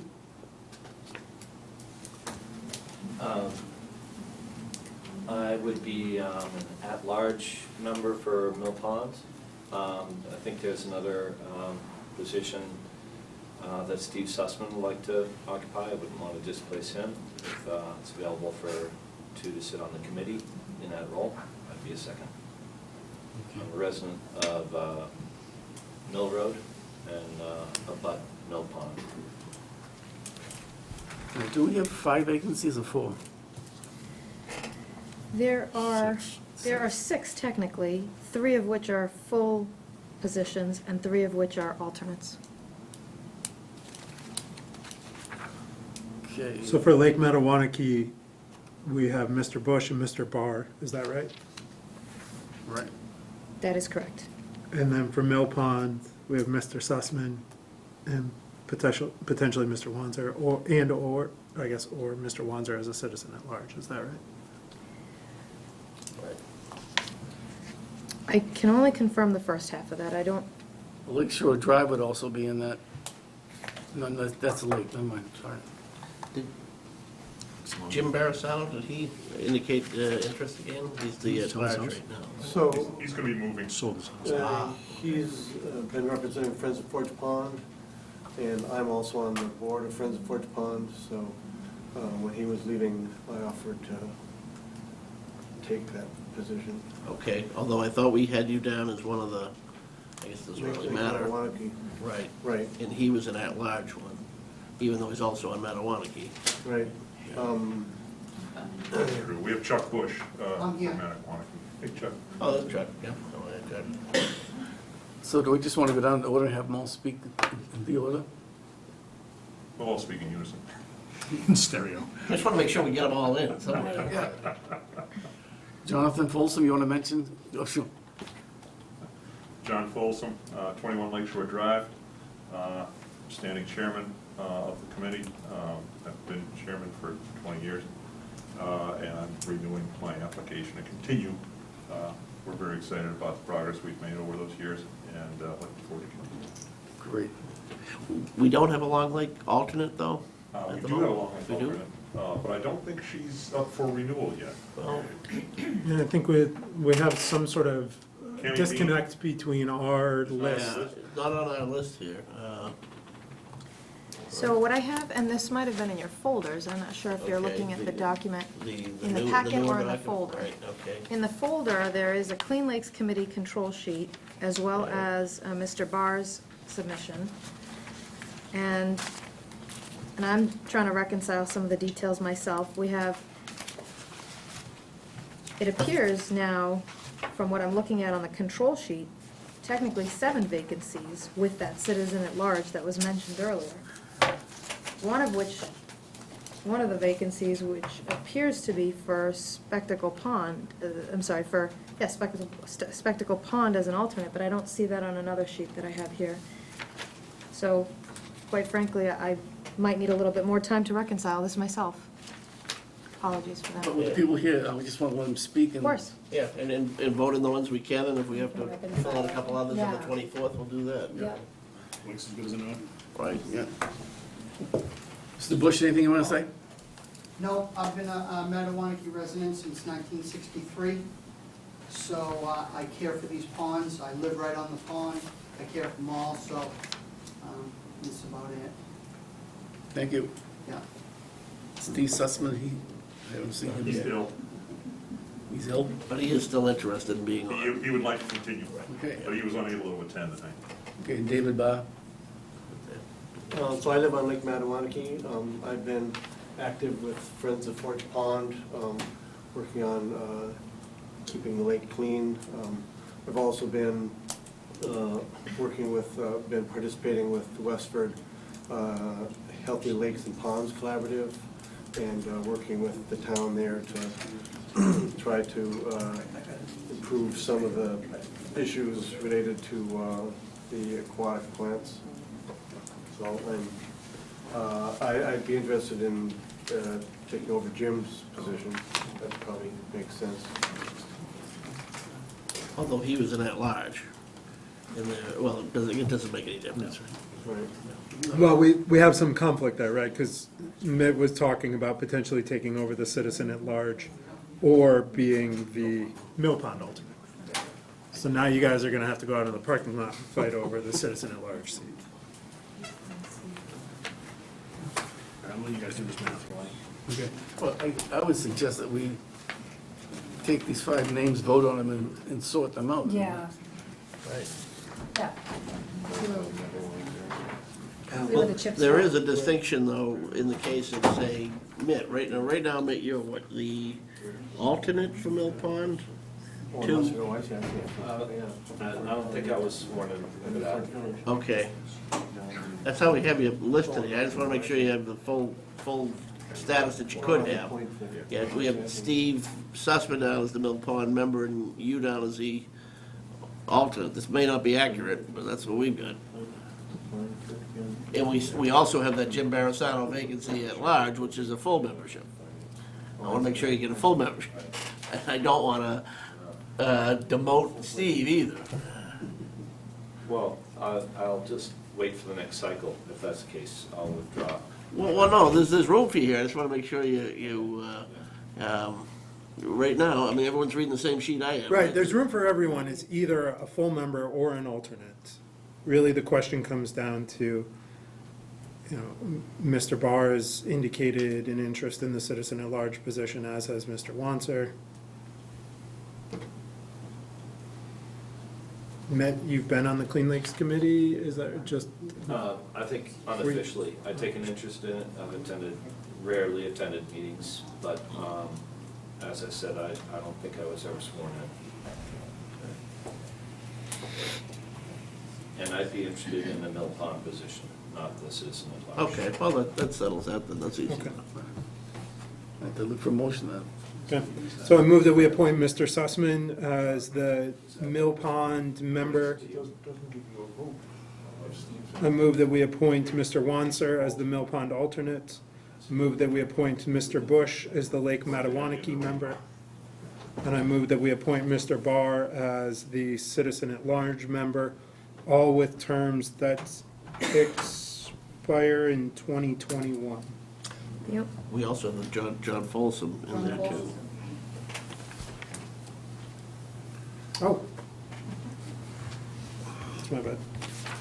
Amend that motion to include Mr. Folsom as the Long Lake member, with a And then term. these don't all expire on the 21st, right? Because some of the ones on the 18 would probably go to, So perhaps you'd alter your motion to have Mr. Sussman through 2022, Mr. Wanzer through 2021, Mr. Bush through 2021, Mr. Barr through,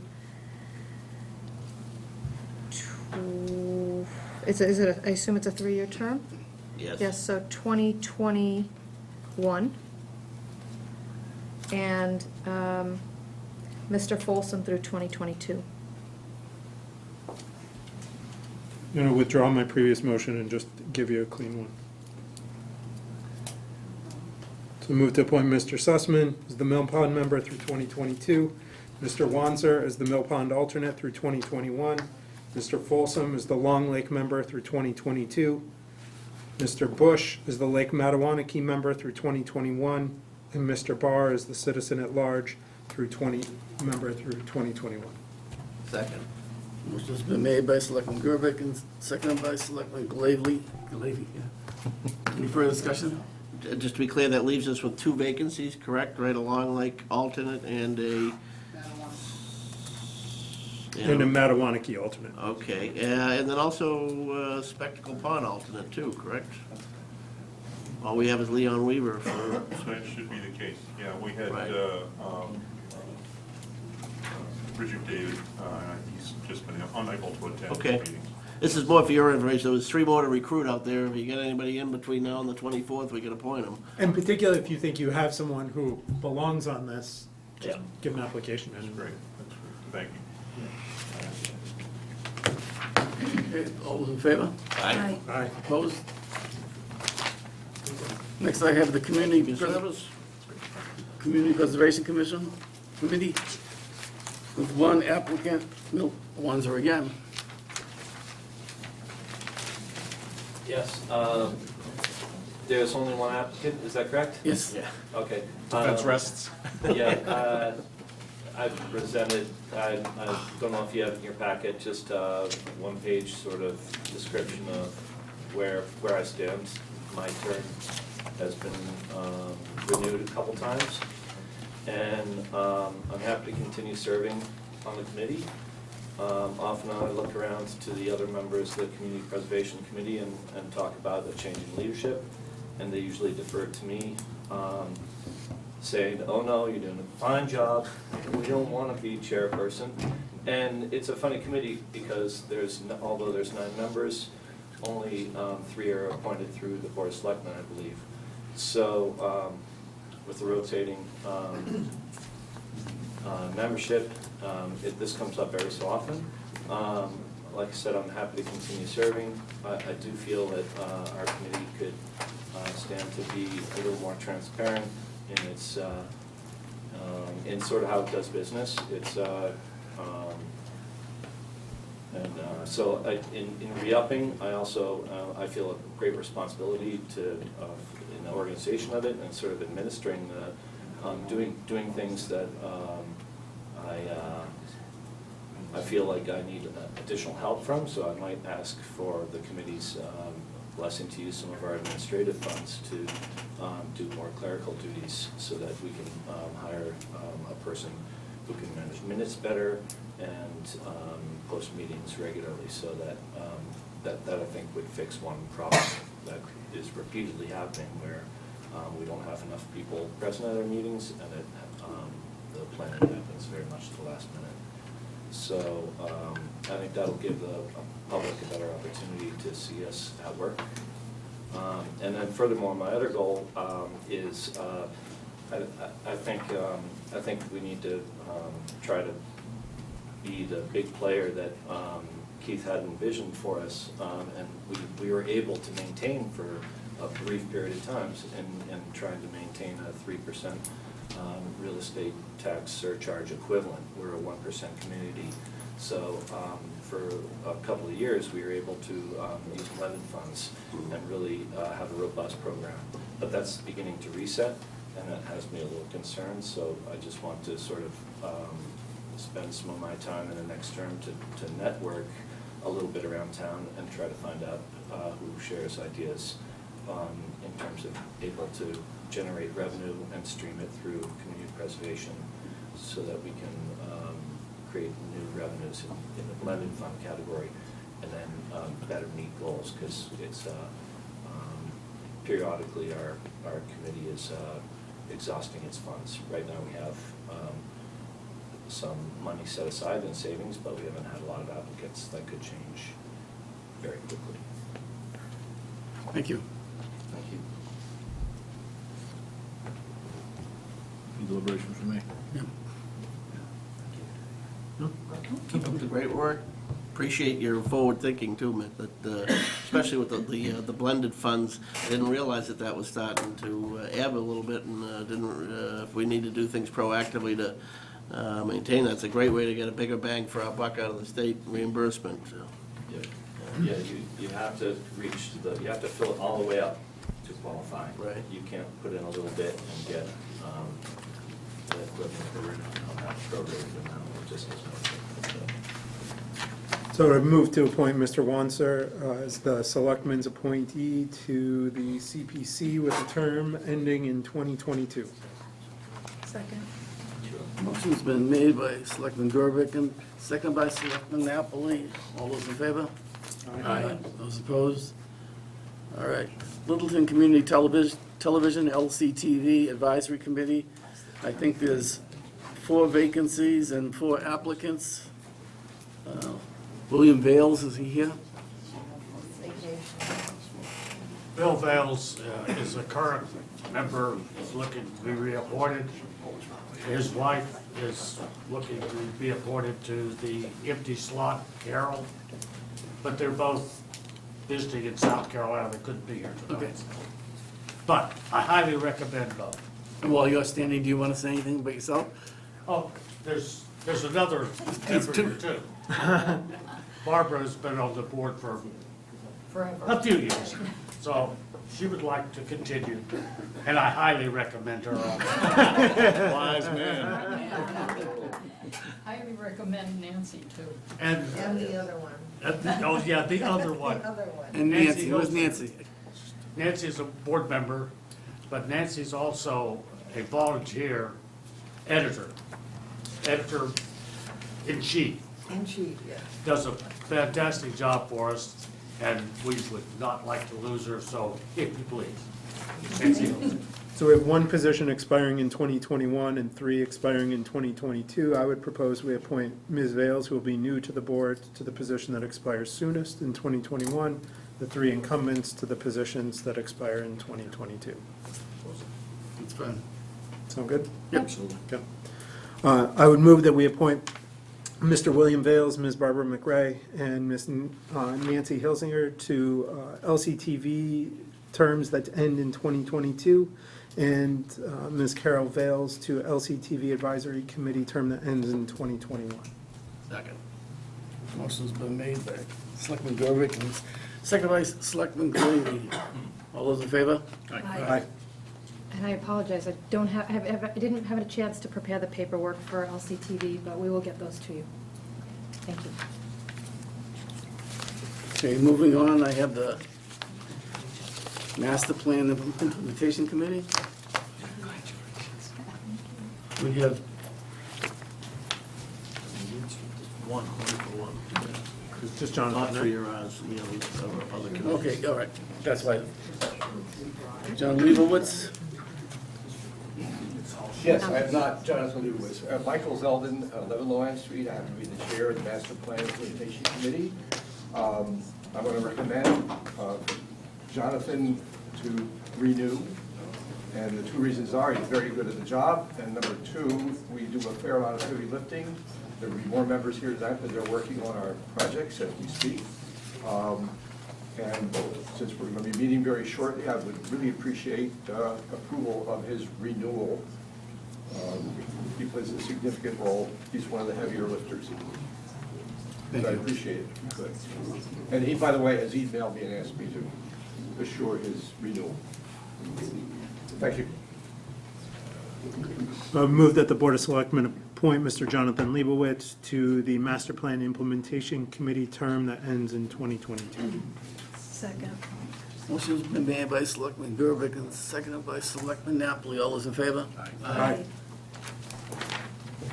The Historical Commission, I have a revised one. 2 positions expiring 6/20/22. 2 applicants who are currently on, John Ledger and Donna. You both want to speak? No? You guys are all set? Any discussion by the board before we vote? Two good, valuable members. Move that the Board of Selectmen appoint John Ledger and Donna White to Historical Commission terms that expire on June 30th, 2022. Second. Motion's been made by Selectman Gerbeck and seconded by Selectman DeCoste. All those in favor? Aye. All right, I now have the Permanent Municipal Building Committee. It looks like there's 3 vacancies and 3 applicants. 2 positions expire in 2024, 1 expires in 2023. Richard Crowley is here. Would you want to say anything, Richard? Just that I've been on the building committee for, I think now about 15 years, and I think it's a wonderful committee to be a part of, and I'd love to continue if that's okay with you guys. Okay. And how do you say Michael's last name? Scadudo? Michael Scadudo, is he here? Oh, Michael, thank you. Mike Scadudo, 8 Tadmuck Trail. I currently work as an estimator with Bond Brothers Construction in Medford. I have 10 years of pre-construction and estimating experience on projects ranging from $50,000 to $100 million, all kinds of union, open shop, public works, prevailing wage, filed sub-bid projects, and I'd like to help the town with all their construction projects moving forward. I've heard about the library and all those other projects, and I'd like the opportunity to help. Thank you. And Brian Pasquale? Brian? Brian Pasquale, Matawanaki Trail, and I am a mechanical engineer, but I've worked for Suffolk Construction out of Boston for about 15 years as a MEP, mechanical, electrical, and plumbing project manager, doing a variety of different projects, primarily life science and biotech type projects. And about a year and a half ago, I left that position, and now I work on the owner's side for UMass Medical School in Worcester, in their facilities engineering and construction department there, overseeing primarily kind of utility and infrastructure type projects and equipment upgrades, things of that sort. And interested in helping out. Thank you. We had a home run on these ones. Yeah. Thank you, guys. Good job, Steve. Did you do some recruiting? No? Steve, I I was gonna say, I would take all the credit for those in the world if I were you two guys. We're fortunate, every time we have significant, those are significant vacancies with what's on the docket. It's terrific that people step forward like that with your credentials. Thank you very much. So who do we give the 2024 and who do we give the 2023 to? You guys want to fight over it? Doesn't matter. I don't care. Then I'm just gonna go in order and Go for it. the way it's gonna be. How's that sound? Alphabetical? Alphabetical based on whatever's Height. in front. A move to appoint Richard Crowley to the PMBC committee position that expires in 2024. I move to appoint Mr. Pasquale to the PMBC position that expires in 2024. And I move to appoint Mr. Scadudo to the PMBC position that expires in 2023. Second. Motion's been made by Selectman Gerbeck and seconded by Selectman Glavy. All those in favor? Aye. Okay. And a similar apology to PMBC new appointees or renewals, that I don't have the paperwork, but we will get that to you. The only point is that you guys do have to go to the town clerk's office and just get sworn in, and she'll give you all the paperwork, the rest of the paperwork as far as ethics and that kind of stuff. Thank you. It's just, You as well. All right. Sustainability Committee, Brian, you're up again. Yeah, I had put that in, I was interested in helping out, but it was kind of a one or the other thing. Okay, withdrew, okay. I don't think I would have time for both, So we're not acting on that at all, then? There's 3 vacancies on that committee. Zoning Board of Appeals. Yeah. We have 3 positions expiring in 2022, and 1 alternate expiring in 2020. We have Cheryl Gould, Rod Stewart, Mark Saucier, and John Field. So Alan Bell stepping off, is it? Is that? Alan Bell is stepping off. You see, I didn't know that. So do you have a recommendation to move someone from an alternate up to the? Yes, this board, your board has done a wonderful job in all of the appointees I've ever served with. So thank you for everyone you've ever appointed. It's been a long-standing history of this board to elevate the longest alternate up to a permanent membership, because they wait the longest. And Mark Saucier deferred last time. He thought he was busier than the other alternate with his track meet, but I asked him to please stand in this time and step up if you'll appoint him to permanent. He's a very valuable member of the board. Okay. I would second that. Would you like to speak on your own behalf? No, I'm not up for reappointment. Oh, and don't. Well, you can do it now, we don't have to do it next time. But I would like to remind you, gentlemen and lady, that we, at a previous meeting, you talked about extending the terms rather than having us come back quite so frequently. Ours is an extremely stable board that is really served by the fact that we are a stable board as the zoning laws change, and the history that we acquire in being there long-term really does have a benefit to the town in handling some of these cases, especially when they get a little tricky with neighbors and things. So you had talked at a previous meeting about perhaps addressing the length of the terms rather than having us come back in quite so frequently. It's a little tricky because by statute, 1 term has to expire on an annual basis. And so we couldn't make everybody. No. Well, we'd have to change significantly the configuration of the board, right? I just wanted to remind you of that. I'm not asking you, this meeting's already going late enough. You have enough on your plate today. But it's something to keep in mind and think about and come up with if you can. Okay, Rod, would you like to speak? If I have to. I'm looking for my 3rd appointment to the ZBA. I've served about a year and a half, or 1.5 terms already. In my 40-plus years in town, I've also been on the planning board for 13 years. Unfortunately, that was the last century. And I've also been on the town government study committee, and I've also spent a few years on the Littleton Scholarship Trust. Thank you. Mr. Chairman, I just want to speak also on behalf of myself. I'd like to be reappointed. And on behalf of the John Field, who's asked to be appointed as an alternate. I've known John for a number of years. He's the Western Building Inspector. John's a great, longtime member of this community, brings a great wealth of knowledge. I'm sure he'll fill the shoes of Bill Farnsworth, who also was a building inspector, and give us a lot of insight on the board. So I'd like to ask you to consider him favorably as well. Thank you. So, Sounds good to me. Yep. Okay. I would move to appoint Ms. Cheryl Gould, Mr. Rod Stewart, and Mr. Mark Saucier to terms on the Zoning Board of Appeals that expire in 2022. And I would move to appoint John Field to the alternate position on the ZBA with a term expiring on 2022. Second. Motion's been made by Selectman Gerbic and seconded by Selectman DeCoste. All those in favor? Aye. Aye. Take this, that. And finally, same note on the letters. We will get that information to you. Apologies.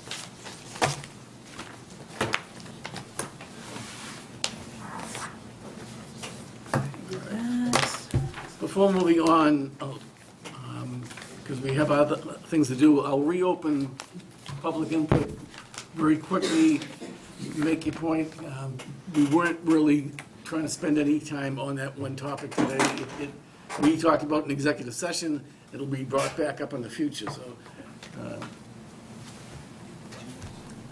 Just with regard to the notice given to the tenants, I attended a community outreach meeting put on by the applicant for that space, and it's my understanding that they were supposed to have reached out to any abutters. So wouldn't that include the people currently occupying that space? It's my understanding when they go and they get the list from the assessor. From the assessor's office, they'll list the abutters. It won't, unfortunately, it won't necessarily list people who are in that building. It doesn't list the tenants, it just lists the owners. Person that pays the taxes. Yeah, it's who's on the tax roll. Gotcha. Hi, my name is Richard Crowley, and I'm 359 King Street. And I was on the planning board when we developed the marijuana regulation, and there's a 1,500-foot distance from parks and so forth, and that building is way closer than 1,500 to the common. Secondly, the town owns the historical building behind it, and that historical building may or may not become a place to park, what do they call it, Cultural. Cultural, that's it. And if that happens, then there'll be, then what we'll do, if you allow this to move forward, then you will be precluding any cultural stuff that you can put in that building. Mr. Chairman, if I may, Rich, I appreciate your input, but this is something that was deliberated at town meeting when we put the overlay in place, and frankly, it's not really, we're having meetings on this subject matter. And one final thing, if you look back at the records, you'll see that in the, as we were developing this bylaw, more than a couple of us wanted to see it in a very visible place, and that was through the police chief at that time. He wanted to see it in a visible place so that his cars could be driving on the street and be able to see what kind of activity.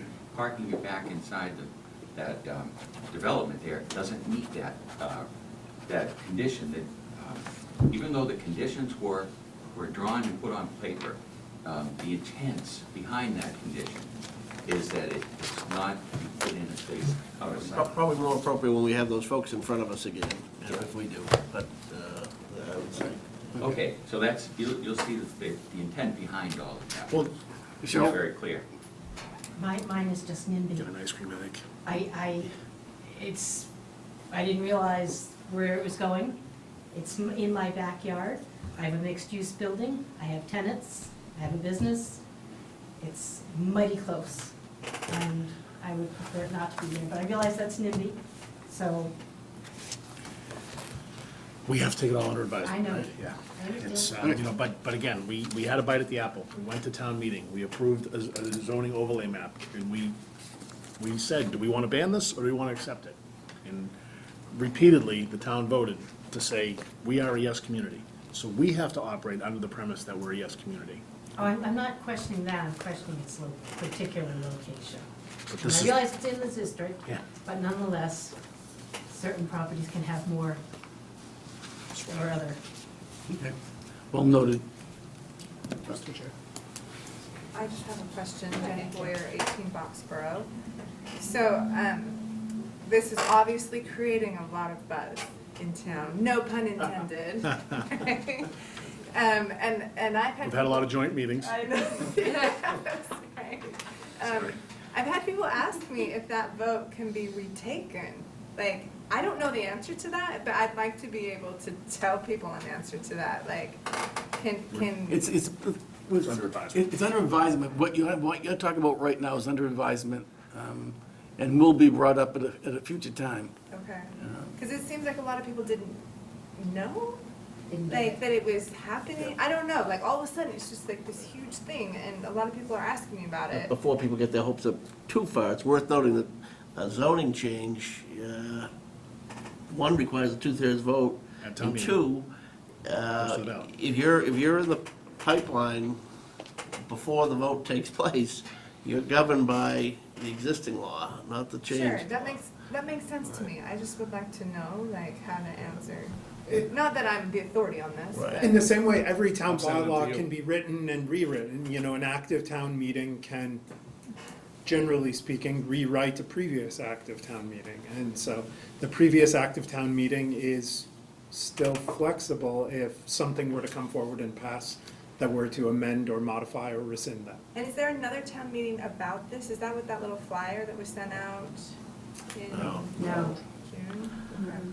So the next town meeting would be fall, where Right. this could Could- potentially be brought up. Yes. If it's not passed and permitted before then. Right, but it would require, if it passed the 2/3 at a subsequent town meeting, it would still be required to go to a ballot. Okay. And this will be coming up in the future, Okay. in probably the near future, within a month or so. So how do we keep abreast of the meetings and the information? Social media? No, sign on through our website, the homepage of the town website. Please, everybody. Sign up for whichever boards and commissions you're interested in getting notices for.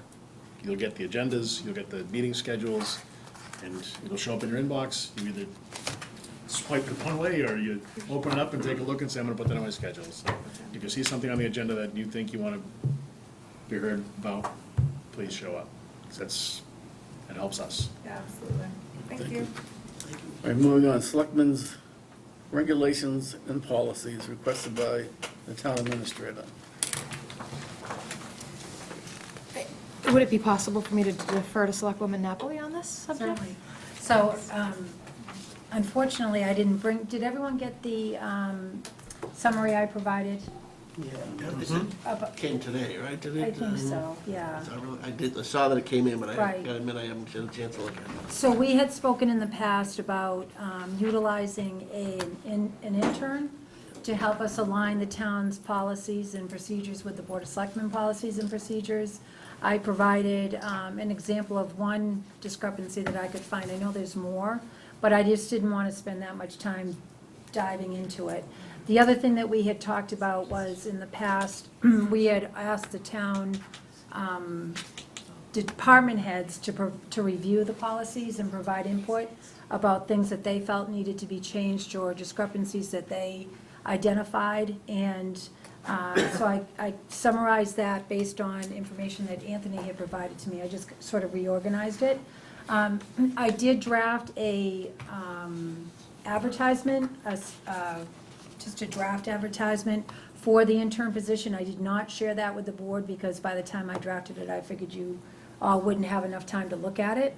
But I was gonna share that with the board through the town administrator this week, and maybe you can just take a look over that and provide any suggestions or comments. But I just didn't know if there was anything in the interim specific that you would be looking for in an intern for that type of position that you wanted to share with me now, or do you want to wait and see what I drafted and go from there? I'd certainly love the opportunity to take a closer look at this subject. I haven't had the opportunity to look as closely at this important one as I would have liked to. Okay. So I apologize to the board on that matter, but I think I'd be better equipped to answer the question at a later date. Okay. Perhaps the following meeting. Yeah, let's do that, because we've had a lot, I mean, it's just been a busy, busy week. It's an important topic, and it's a pile of stuff, as we It all is. know.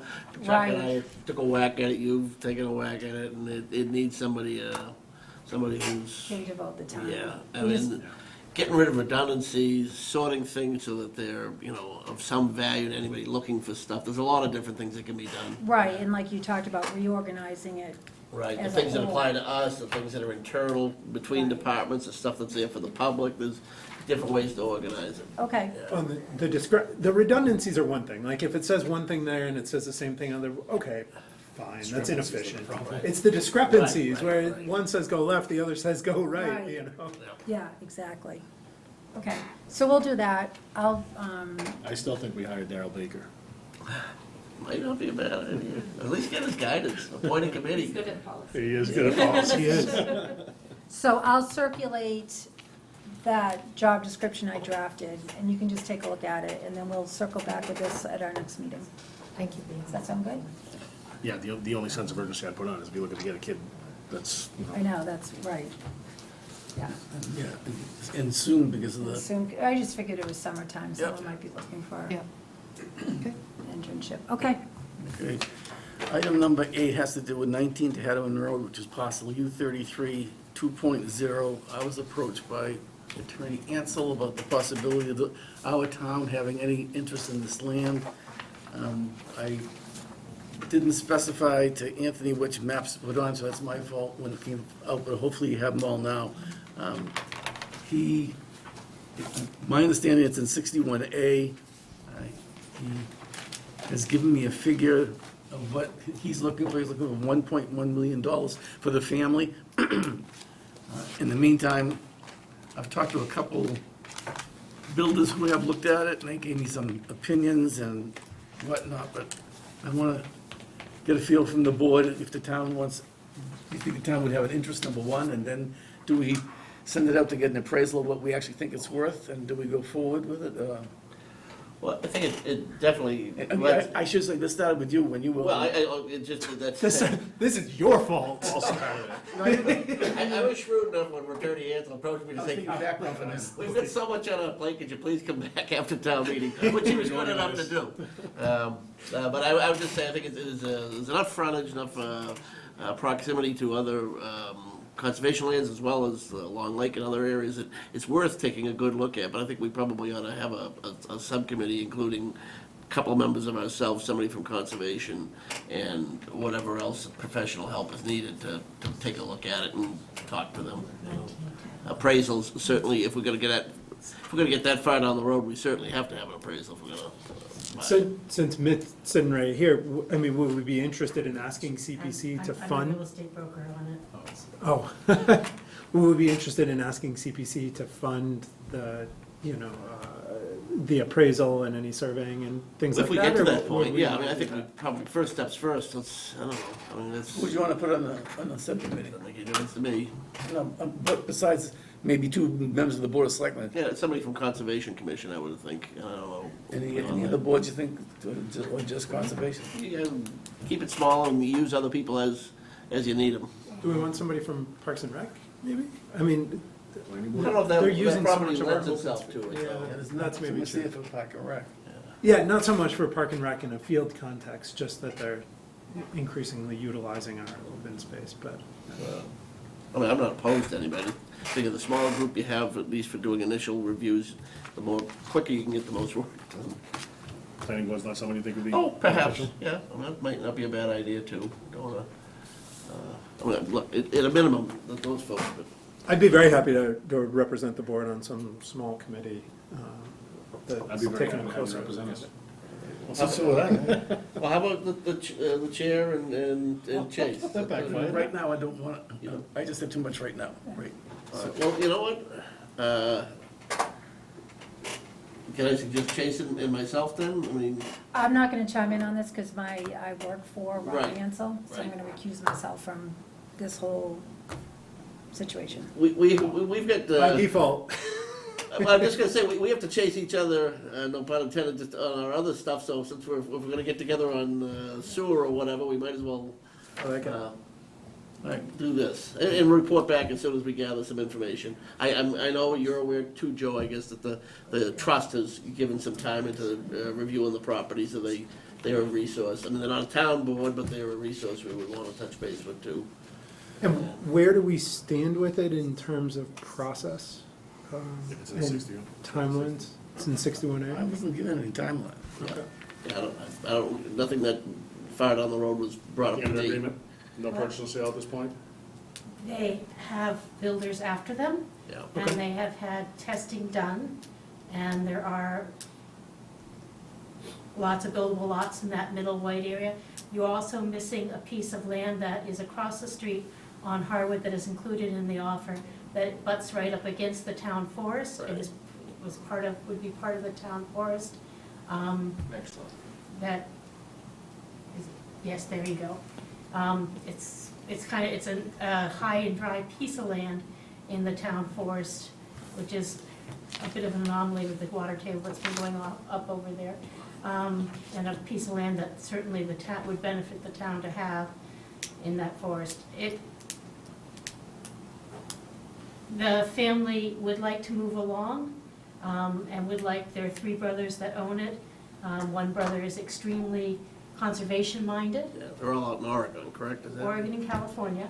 One brother is extremely conservation-minded and is willing to sell at less than builders will pay, which is what you're being offered, for that piece of land. The other brother would like, one brother would like to move along briskly, and then the other brother is somewhere in the middle.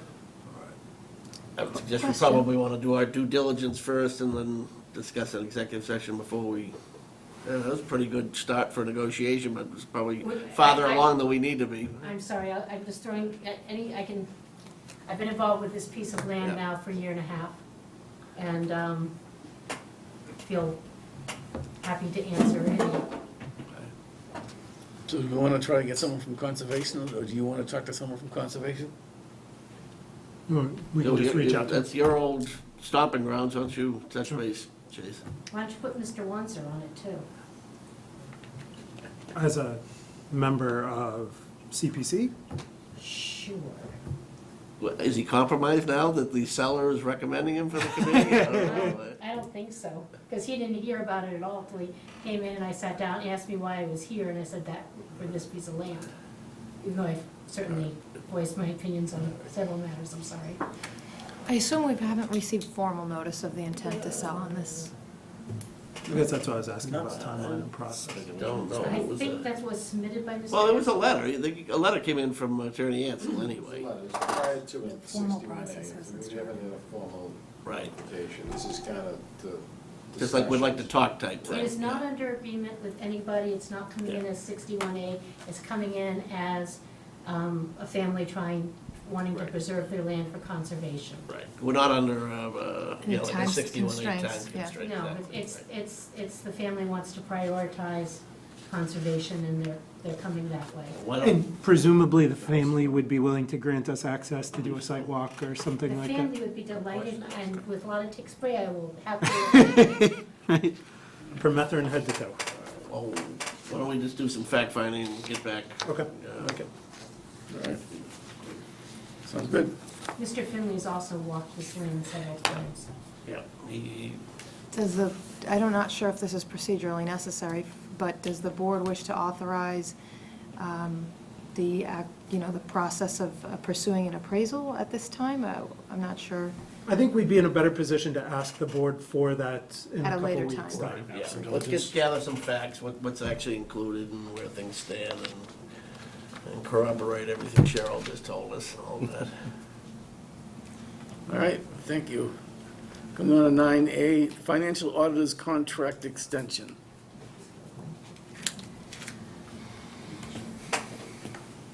I'm not sure who to suggest to begin this discussion. I certainly probably have the least background than anyone. Perhaps Anthony would take this subject. Anthony or Steve? Sure. Or, oh, yes, I didn't realize Steve, sorry. I'm happy to defer to Steve. No, man. You want me to go? Sure. I think that, I've mentioned this a few times, that it's time, from time to time, we should be taking a look at bringing in an additional set of eyes and putting out to bid who our auditor is. I think the timing is appropriate at this time with our town accountant moving on, having Sullivan and Powers being on site, helping us through this transition.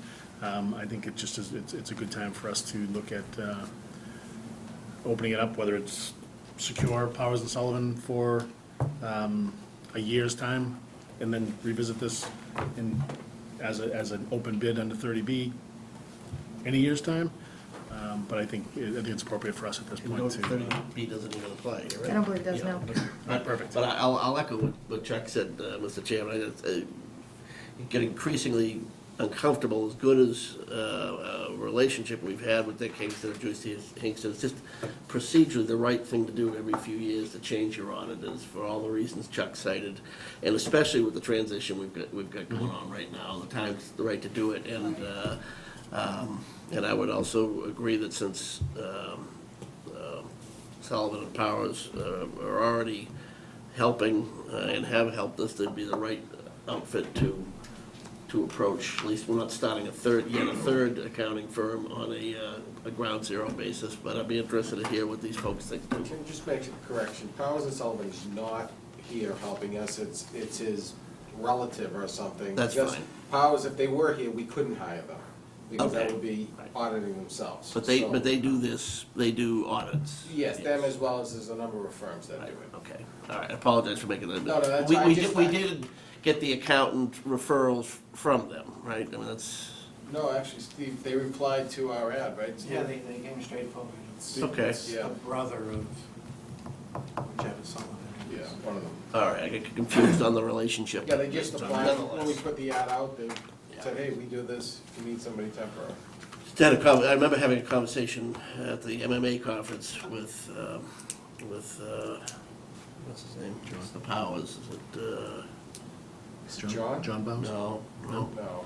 I can picture him, you know, it's know him too, I anyway. don't. He's looking for an opportunity to pitch the town. Mr. Powers. Yes, Mr. Powers. So we should go to bid for us, It's required to go out to bid, but no, it's not required to go out to Not bid. required. You may ask for a proposal before Right. you That's- yeah, I would s- yeah. award anything at this stage, if Right. that's the direction the board is going, but I would definitely I would suggest we make the distinction that we're gonna move forward to somebody else, and I would solicit a proposal from them and maybe a couple others. What do you think? Yeah, I agree. Steve? Just to voice my opinion on things, I hear what you're saying, Paul, and Chuck, about the timing of things. I think I would take the opposite stance on the timing. I think with the conversion from SoftWrite to Munis, having somebody coming in that's totally new to the town and having to look at both options right now, to learn the town's financials and to kind of double check what's being done on Munis is probably a big learning curve, I would say.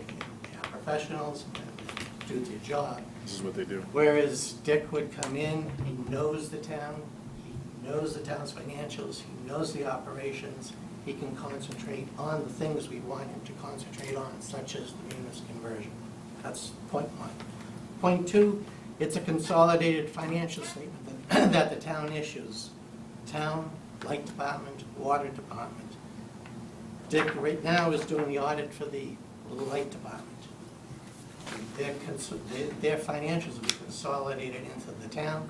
I don't know the process that a new auditor coming in for the town, whether they can just accept those financials, whether they would have to do a spot check on the audit to make sure, because they're putting their name on the consolidated audit, whereas Dick is already doing that piece of it and is under contract to do the water department also, which is more rolled into the town. That's two. The engagement letter, if the board has specific things on the engagement letter that they really need to talk about, we should discuss that as a town. If there's specific things that we want the auditor to zero in on that we feel have been deficiencies in the past, we should do that, take this opportunity to do that. And I think with Dick's familiarity with the town and Bonnie leaving, it's probably a good chance to take advantage of Dick's knowledge of operations. Again, it's up to the board how the board wants to handle it. With all that Those are my thoughts. With all that being said, would you think that in the future, it would be the time, maybe not this year, but in the future to do I think it? next year is absolutely a good opportunity to bring somebody else in. But I would defer to Dick for this year. Plus, I don't intend to stretch out this audit. We had the 18 audit done in April of this year. I don't intend on that happening. I want it done sooner than later. I'm not holding out as far as it was last time, so. I'd like to have somebody in here in the fall with a completed audit by the first quarter of next year. Is there, have you given any thought to, right now, because we're still making the transition, our systems are a little more they're a little more flexible, they're not quite as entrenched as they will be in another year's time? As soon as we cross this fiscal year end, they are entrenched. There's really no changing the structure of how the chart of accounts is set up.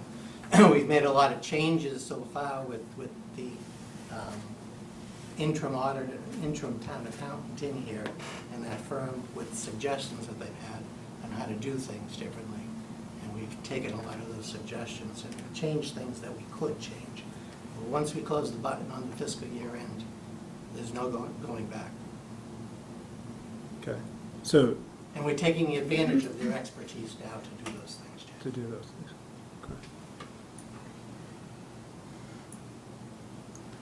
I think, good.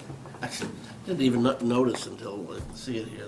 They've been, I don't know how this phrase even works, they've been the town's independent auditor since 1999. I don't know how they can be there for 20 years and not become part of the... I totally agree with that.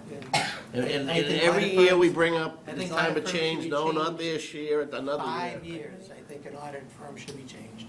Either that or the power. Well, then they should, be changed. it's 20 years now. I've been on for 5 years and I've been asking for it. I haven't had the input into this in ever.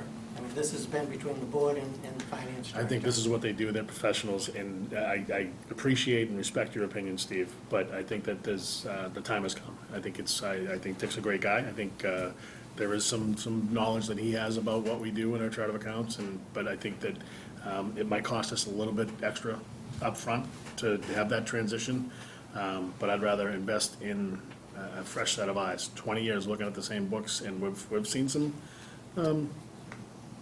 inefficiencies or some accountabilities.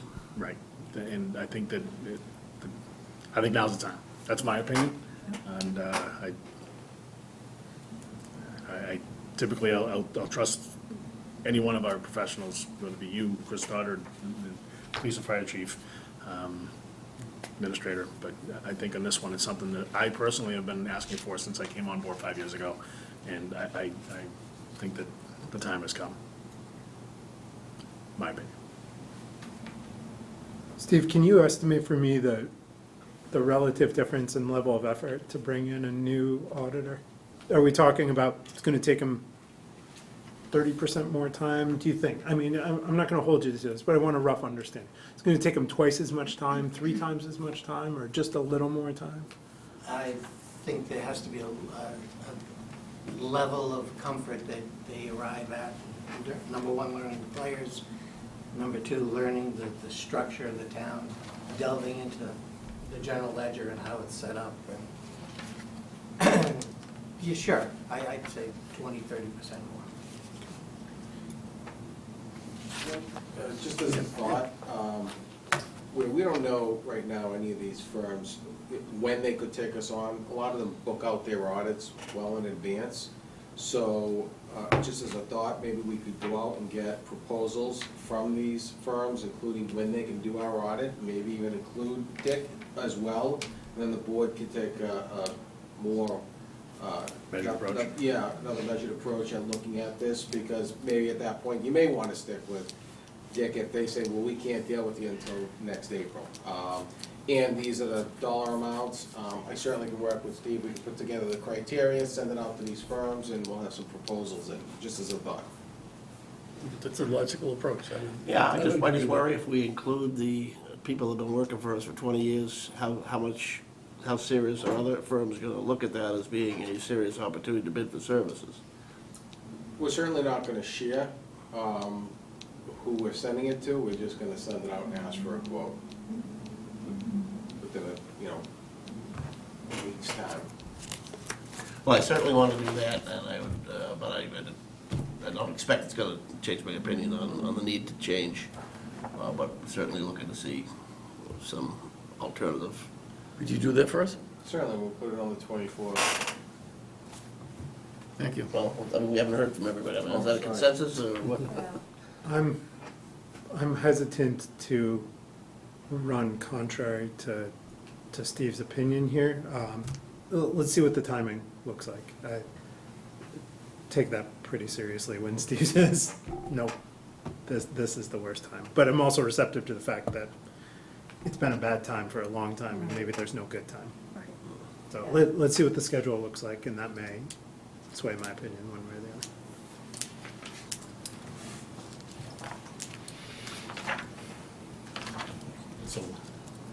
I will work with Steve tomorrow morning on it.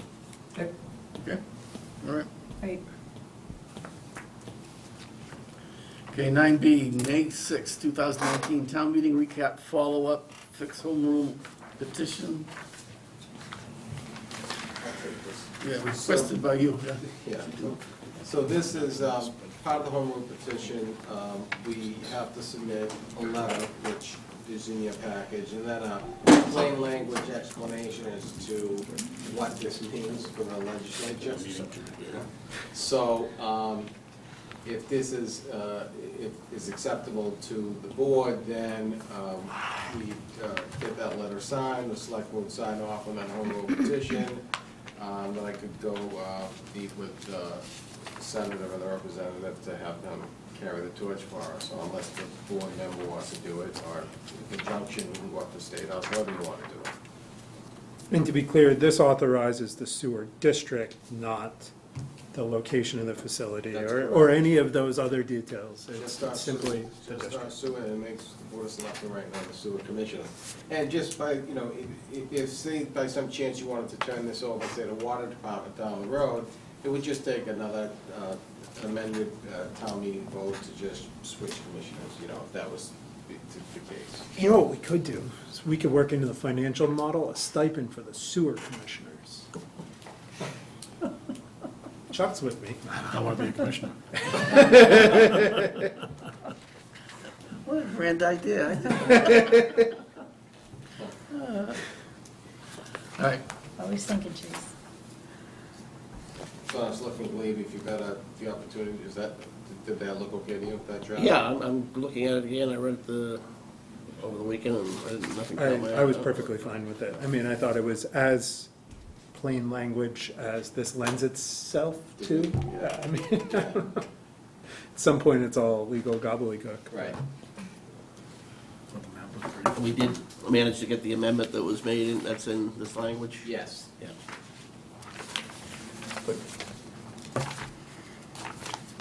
We'll just get some signatures from the board after, and Ready for a motion, Mr. Chair? yes, please. Okay. Move that the Board of Selectmen vote as authorized at the May 6, 2019 annual town meeting under Article 21 to petition the general court for special legislation establishing the Little Common Smart Sewer District within the town of Littleton. Second. Made by Selectman Gerbeck and seconded by two people, but we'll say Selectman Napoli. All those in favor? Aye. Aye. Take care of that.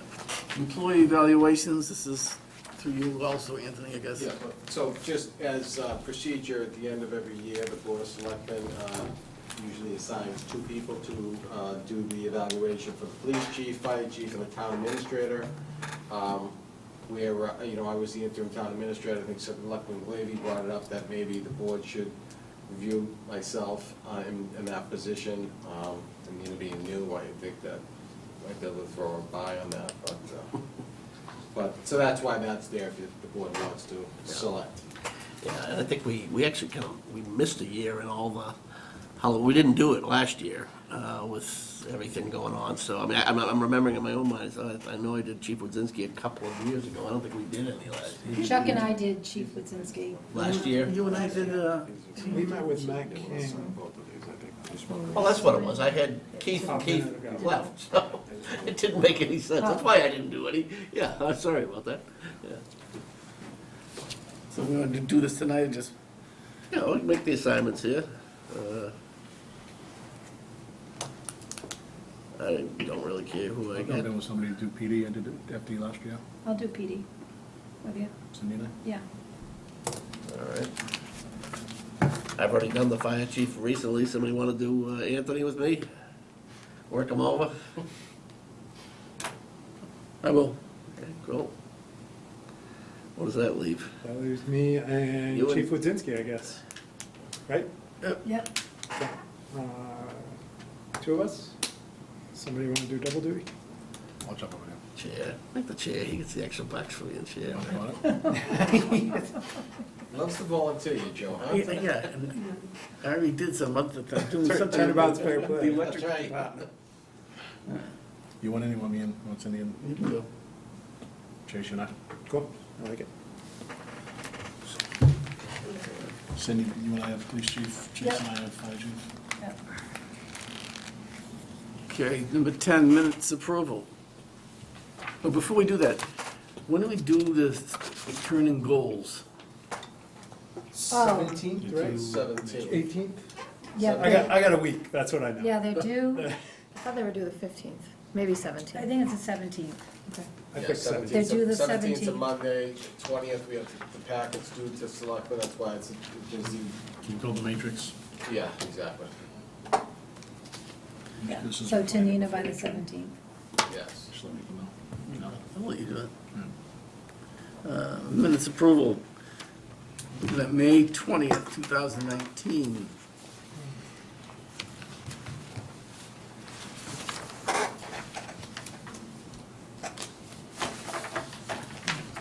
Motion approved, Monday, May 20th, 2019, Board of Selectmen minutes. Second? Moved and seconded, all those in favor? Aye. And before we take off, do you want to mention the Zero Waste Day? Yeah, so Chris, if you could zoom in on the table here next to me, the flyer. On Saturday, June 15th, 2019, something I forgot to mention earlier when we had public input, or member input, the Zero Waste Day is at Littleton High School from 9 AM to 1 PM. Which way am I going here, Chris? There we go. All crooked.